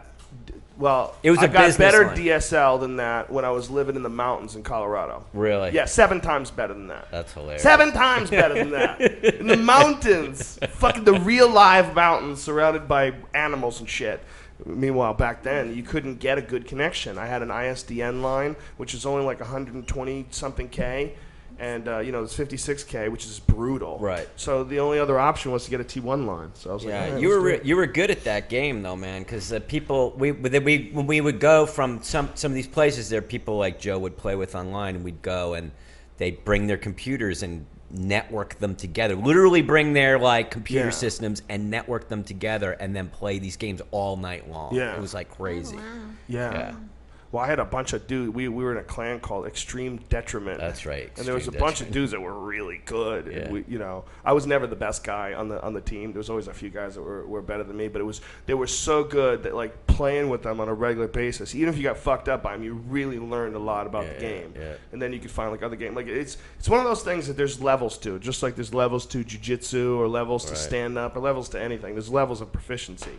And there was always a few guys like I played some professionals online. online before. I played this one kid who won a lot of tournaments. I forget his name. I really Asian wish I could remember his name. Asian version. But this kid lit me up like we were playing two completely different games. Like I was on slow-mo and my weapons didn't work, and it was almost like he was cheating, but he wasn't cheating. He was just awesome. I just sucked, and and I'd been playing Quake for a long time, and that kid did that to me once. I wish I could remember. It was like D38 or something like that. It was some crazy name, but it was a famous name in the world of computer gaming because he would win like all these tournaments. He was a professional. If there wasn't that video game, what do you think he would be doing though? Like, what do you think that game would be like? Would he be like the craziest marble guy, or? Well, what's interesting is when guys, would pick like a game and then there would be no money in it, and then they would have to leave Quake because Counter-Strike, they would actually make money in Counter-Strike tournaments. It's right. Like you have to kind of keep up with They're what professionals. He used to make it could make $100,000 a year maybe if they were good or something like that. I think they made even more than that, that, man. Yeah, I mean, when you develop a name, especially inside the gaming world, like this guy Fatality, he's like one of the best of all time. This Quake player, and he developed like a line of computer peripherals, like mice and shit, and keyboards and shit like that. Specific for gamers. Yeah, like people who knew who he was. Like the cool thing about Quake is you could watch the demos online. So like you could watch a guy play from his perspective. Like, I play pool, so I'll watch like pool online. I do jiu-jitsu, so I'll watch jiu-jitsu online. But with people would watch how this guy would play. With Quake, you can look through this guy's eyes. It's one of the coolest things of the game. So you can see how badass this guy actually is when he's playing. Like you think about yourself moving through the game, like shooting rockets and machine guns and all that stuff. You see yourself doing that. And then, how difficult it is to move around. And then you watch a demo where you can see it through the eyes of the best players in the world. Right. And it's amazing. It's crazy to watch. They can do crazy things. Like they have crazy jumps where you double tap the space bar and jump to the left, and you can fucking strafe jump. Stuff, rocket jumps. Right. There's all kinds of shit they can do. It's like you can get crazy and become one with the fucking computer and like do it all day, every day, 10 hours a day, 12 hours a day, 20 hours a day. And then you become almost impossible to beat. But that's what I wanted to ask you. Like when you're doing that much video gaming, it must be fucking your brain up. Oh, it's probably terrible for you. You're constantly freaking out. Brian, did you lean over and say something into the microphone? I said drink. Oh, drink? Why? Because you were talking about Quake. Oh, Quake. Oh, you remember Cliffy? From Epic Games? Yes. Yeah, he's been on the podcast twice. Oh, has he really? Because they're but they're the Unreal guys, right? What's that? Were they the Unreal guys, Unreal Tournament and all that stuff? Yes. Because that's Batman. That's their game. Yeah, Epic Games. Yeah. Yeah. Yes. Yeah, they made Unreal Tournament. They made a gang of badass games. Gears of War is the best as far as like graphics and shit. Gears of War. I never played that one. No. Oh, Epic Games has some good games. It's like what you see today. When you watch these guys moving around with the joysticks, the controllers, right? Yeah, and you see like them strafing left to right, and you look at the graphics, and it's like you remember when the old days we used to play games. You used to turn to the left, and like you would watch it render. Yeah. You would like slowly watch You'd see it render. kind of paint. Yeah. Yeah. But now people are doing it on a TV. Yeah. And it's just perfect. Flawless. Yeah, it's pretty amazing. Fluid motion. The explosions and gunshots and so much more exciting than almost anything these kids are going to do going outside the house. So it's so hard to get them to not do that. I just finished. Did you read the Steve Jobs biography? It's actually kind of interesting. Or listen to it on Brian tape. But it's it, actually really, really interesting. But the first. Did you read it, Brian? Did you read the Jobs biography? It's I never finished. Pretty interesting. But the first Apple II was 4K. Whoa. 8K. Sorry, 8K. 4K was for the operating system. Oh my God. Yeah, the 4K was for your documents. That's amazing. Yeah, it was nothing, and now everything is Well, we had this guy on, Jason Silva, who's a futurist, and he's going to be on again on Monday. But he was breaking down. I don't remember the exact numbers that he said, but he was comparing the size of the computer that was used during the Apollo moon landings to the power of the computer you have in your fucking smartphone, and how much more powerful your iPhone is, how much cheaper it is, how much smaller it is. When you look at it that way, it really can fuck your mind up. Yeah. I don't remember his exact numbers. He'll be out again on Monday. But whatever his exact numbers were, it was so ridiculous. It was just like, holy shit. It's the thing that like blows my mind more than anything else. Is just the how much is in this thing. It's incredible. You know, the iPhone. Whatever Droid, whatever smartphone. They're pretty close. You know, there's a lot of like the high end ones, like the Galaxies, Samsung Galaxy Droids. Those are amazing fucking phones. Just whatever that is, you know, that level, you know, iPhone, Droid, whatever. That level is insane. That level is Star Trek. That level is something no one ever predicted. Phone, video camera, regular camera, internet browser, notebook, question answer, music player, player. Yeah, no, player. you can talk to your phone now. Movie player. It does everything. Yeah, it does. You can watch movies on it. You can watch movies on your fucking phone. That's insane. Crazy. I remember being a little girl and the teacher saying one day, like in second grade, one day when you guys are adults, there'll be phones and you can go anywhere in the world with it. And I was thinking, like, where are you going to put all the cord? Like, I couldn't even imagine. Like, you'd have to walk around with a big old suitcase, you know? Right. Like, that's I can't hilarious. even imagine. Yeah, it's craziness, man. It's craziness. We so take it for granted. You know, I was in Japan and I was calling friends here and having like regular conversations with people in America, just calling from Japan, talking on the phone. I was like, this is craziness. Yeah. I'm in Japan. We're nowhere near each other. We're talking in real time with no hitch, no problems whatsoever. And we're talking through the air. And we're walking around with this little metallic thing. Right. Getting brain cancer from it. And people when get are we mad. gonna find out? When are we going to find out whether or not people are actually getting brain cancer from your cell phone? When there's another device that we're all using, and then they'll slowly... To detect the cancer that also gives you cancer. Is Joey on stage right now? I don't know. Probably. All right, no, Joey's off stage. So Ari's on stage. All right. So that's it for me, folks. We're about to go do some comedy. Chris McGuire, thanks for coming down, buddy. My Good to pleasure, see you, man. pal. Yeah, it's great fun to to have see you you. sit Absolutely. in here. Chris, do you do comedy at all anymore? Do you stand? Not do you so stand much. up? I did it. When was the last time I did it? I did a show at the Improv about a month ago. One of those Bay Hilarious shows. Was it weird being on stage again? It was awesome. Was it like a bike? No, it's not for me, but I love it. I miss it a lot. Are you going to be here later? No, probably not. I'm probably going to take off pretty soon. Can I leave you here somewhere where it won't get stuck? Yeah, just put it behind the TV. Are we still going? Yeah. Okay. When I first met you, I met you on the road because you used to travel with Joe, and you were one of my favorites. I met you in, I think, Columbus, Ohio. Is that where you're from? Did we meet at the Funny Bone in Columbus? Yeah, I originally met you in Columbus, Ohio. That was fun. Yeah, but you were one of my favorites, and then you just kind of pretty much stopped. Well, you know what happened was it just got to be like it's the devil's bargain of having a job. Right. You know what I mean? You just get to be like, I mean, it's not even like, oh, I get home at 6 and I'm tired. It's like I get home at 9. You know what I mean? Right. And it's just sort of like you're spent. So, but I got some free time now, so I'd like to get back at it. But now it's sort of like Come do these shows, Chris. Come do these shows. Yeah, if you ever want to do one of these shows. Sure, I'd love to. We got I'd two love next to. week. I gotta go on stage. Thanks, everybody. Good night. See you. Bye. Love you. But no, like we have two next week, and we pretty much just do this. We pretty much do a live podcast in one room and do a comedy show in the next room. Is this for the Rogan podcast? No, this is another one? yeah, this is on my record label. Oh, this is yours? On my record label. Look at you. Hilarious. You're No, I captain. do like 16 different podcasts. Do you really? Yeah, I do a shitload. I had lunch with Chris Hardwick today, and he's got like a ton of those things. I pretty much do what Chris Hardwick does, Yeah. a little bit more, and I put them all into one podcast. Like Saturday Night Live, and each one of the podcasts are like a skit on Saturday Night Live, pretty much. Oh, okay. So I do it completely different than what everyone does.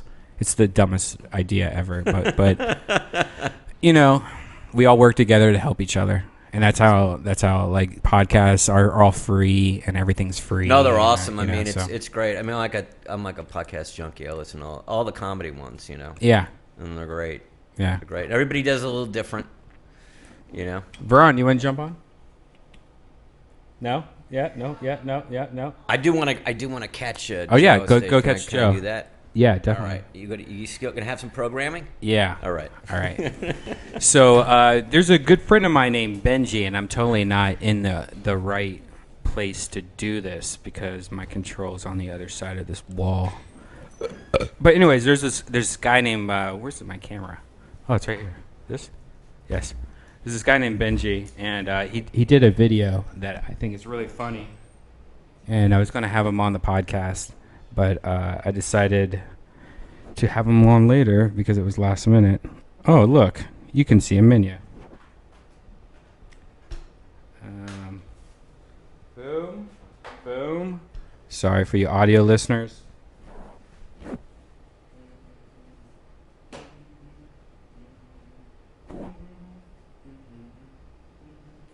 So check out this video of my friend Benji. It's pretty funny.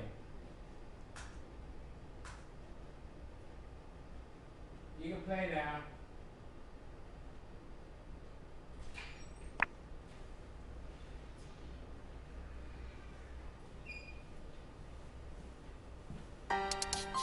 It's over? Yeah.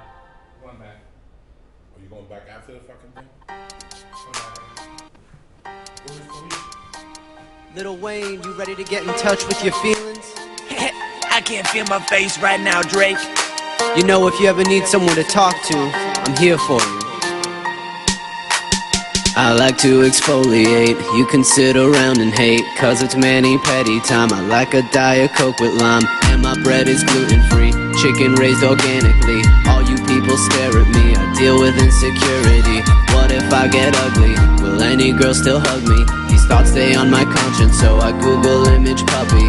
Let me tell you one thing, if you wanna get abrasive, the only thing I'm giving is a neon friendship bracelet. If you don't honestly deal with your feelings, they'll bottle up, and eventually, you'll have a breakdown.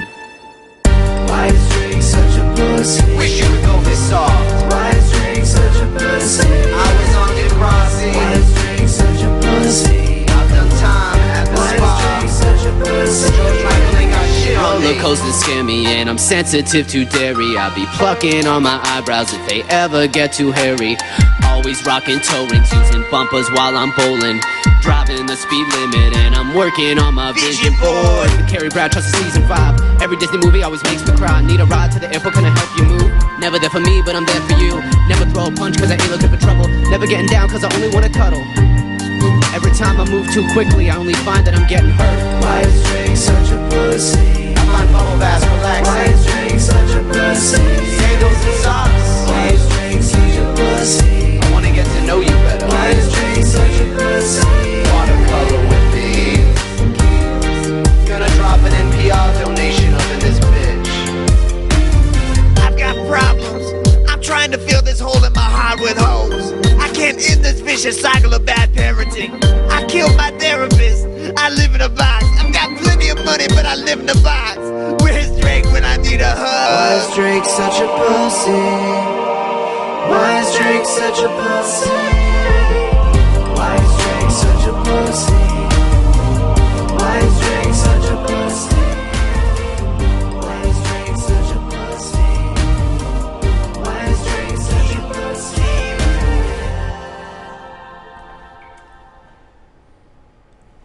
What is up, Joey?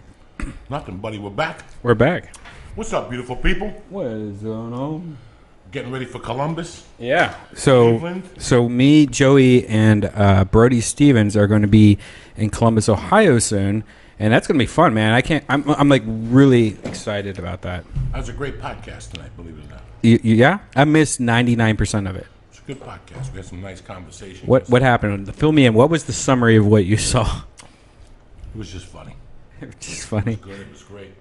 I'm happy I come up here. You know what I'm saying? Yeah, Chris McGuire. It was great seeing Chris McGuire out of the blue. Yeah, I haven't seen Chris in a long time. Chris is one of the original Death Squad members. Yeah. So Felicia was on stage and was weird. Whoops, January 12th. Felicia was on stage. Did you hear about what happened? Like, she was on stage and she said, "Is Tony, the host?" She's like, "I'm going to toss my cookies." She went outside and puked. Do you think it's food poisoning? What would your expert review be? She ate something bad. She's got kids, so she probably ate something. SpaghettiOs. Shit, didn't fucking agree with her. It happens. A couple weeks ago, I went to fucking San Jose. I had mussels on a Saturday, and I got home on Monday. I puked everywhere. I mean, it was fucking horrid, you know? Yeah. People get sick. It happens. So, yeah, we're excited about the Columbus trip. I'm going to be going to Cleveland, Pittsburgh, and Columbus. I'm looking forward to all the trips. Yeah. I guess Joe is going to Louisville, Kentucky. Yeah. Out of nowhere. That's crazy. I'm going to Miami that same week. I'm at the Improv, March 29th, 30th. You got the hiccups too. I got the hiccups too. The 31st. So if you want to get tickets, 305-441-8200. Yeah. And that's it. I'm going to go look for Felicia and make sure she's okay. Those fucking nachos are spicy as hell. Yeah. They're delicious. Yeah. What are we gonna? So also, I was just on your last podcast. So if you're very good, if you want to listen to Beauty and the Beast, go on iTunes and search for Joey's podcast, Beauty and the Beast. I think I'm in the last episode. And what's funny is we went over to Felicia's house and we just sat down and started talking, and then I was like, oh wait, we're recording this right now. There was no beginning, there was no typical beginning at all. Here we have to have songs, I have to do a little dance for you, and then fill it up for you. then we start the podcast. But over on your podcast, you just kind of do you always do that, or is that different just Sometimes because of me? We just start talking and then we introduce it. We go about 30 minutes and we go into the sponsors. It's always different. You just joined in, so we play it by ear a lot. Well, I'm glad I didn't say any. I'm glad I didn't know you were recording. I'm glad I didn't say anything about the Fettuccine brothers. You gotta give a man a little warning if you're gonna record. Well, that was funny because a lot of people said you didn't yell at Brian once during the podcast. We kind of like that. That you didn't say you like that? You mean like normal life? Yeah. Yeah. Tonight, that fucking guy. He disappeared. I don't know. What did I miss? Because it seemed like a lot of people were like, did something happen with Brody or? I don't know where Brody went. Did Brody leave for the night? I don't know. It's all very confusing here at the Ice House as normal. Here's a fresh bowl of train wreck. Well, these Ice House Chronicles are always fucking kind of crazy. Well, that's kind of cool. Yeah, I mean, it's this is pretty much has an excuse built into the show. This is not structured. There's no. Really, this is just hey, there's a bunch of microphones and we're recording, and then Felicia Michaels walks into the room, and that's not Felicia Michaels. This is Felicia Michaels. Are you feeling okay, baby? Oh, I feel better. Oh, jeez, that was bad. What happened? I was just in the middle of doing a bit, and I was just I'm so gonna toss my cuts. Oh, jeez. jeez. That's the worst when you're in the middle of something. Yeah, and I was right going into the most, exhausting. What did you eat anything earlier? Not really. She says not really. I had a stomachache when Where'd you get that iron beer from? That's for you. Who gave you that? The guy from Woot.com. I'm taking that. I know. It's been sitting there on top of. No, I haven't. I don't even know what the fuck it is. He told me to give it to you, and every time you come here, I forget to tell you about it. God. Yeah, that's great. This is Cuban soda. Cuban soda. Coca-Cola. Okay. It's called iron beer. They got a picture of me right up front lifting weights. See? Are you serious? Yeah. You're on the actual can? No. But if you read, this is Whoops. This is Cuban soda, iron beer. It's got a muscle guy. But I will talk more about it next week. I love you guys from the podcast. Don't forget. Go to Woot.com. They're the ones that the guy from Woot. I forget his name. Woot.com. Give him some thanks for bringing He's a good guy. What's the name of the company? Woot.com is the guy that he works for, but the guy that actually sent it to you, I forget his name offhand. I should know this. He's a good guy. Because these are great sodas. My wife's going to go fucking crazy for these. We're going to be in Cleveland, Columbus, and Pittsburgh. Felicia, what's your next May 17th weekend. Is in Phoenix, March 23rd and 24th. March 23rd and 24th at the Scottsdale Club. And I'm going to be at the Miami Improv March 29th, 30th, and 31st. 305-441-8200. Brian, I love you. I love you. Veronica Ritchie, as always. She's looking better and better. She's getting taller. Yeah. She's cleaning her butt lately. It's good stuff. So, guys, thank you for listening. Sorry this isn't the most structured version of the Ice House Chronicles. I mean, they're never really that structured, but, what the fuck? I don't even know what the fuck I'm talking about. Please go to deathsquad.tv and check out You can check out the video components to all these shows, and you can also check out all the Twitter links when I update these. So if there's anyone here tonight that you like, make sure you go to Death Squad and check it out. Also, thank you for everyone that's been donating. We do this whole thing based on donations. So if you can help us out, please go to deathsquad.tv and click on the donation link. And with that, I leave you with this. This is another video because when I was showing my friend earlier about that video that Benji was in that we played during the quick break of grabbing Joey Diaz real quick, when I was showing my friend Phoenix that, she's like, hey, you should check out my friend, my roommate's video because it's pretty much the same, not the same thing, but it's a crazy video that has to do with something similar. So let's end this video in this. If you go on YouTube, this is under Fly Kite Media, and this is called Someone Like You, Adam Lawson, and this is an Adele tribute video. And as a person that likes this kind of subject matter, I give it my extreme thumbs up. Guys, thank you for watching the Ice House Chronicles, and now enjoy this beautiful masterpiece.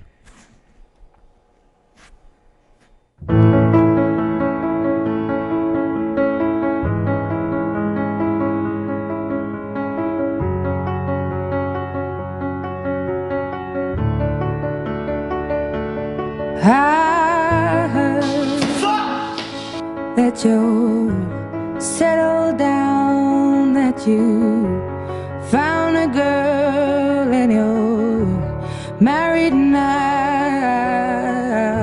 I heard that your dreams came true.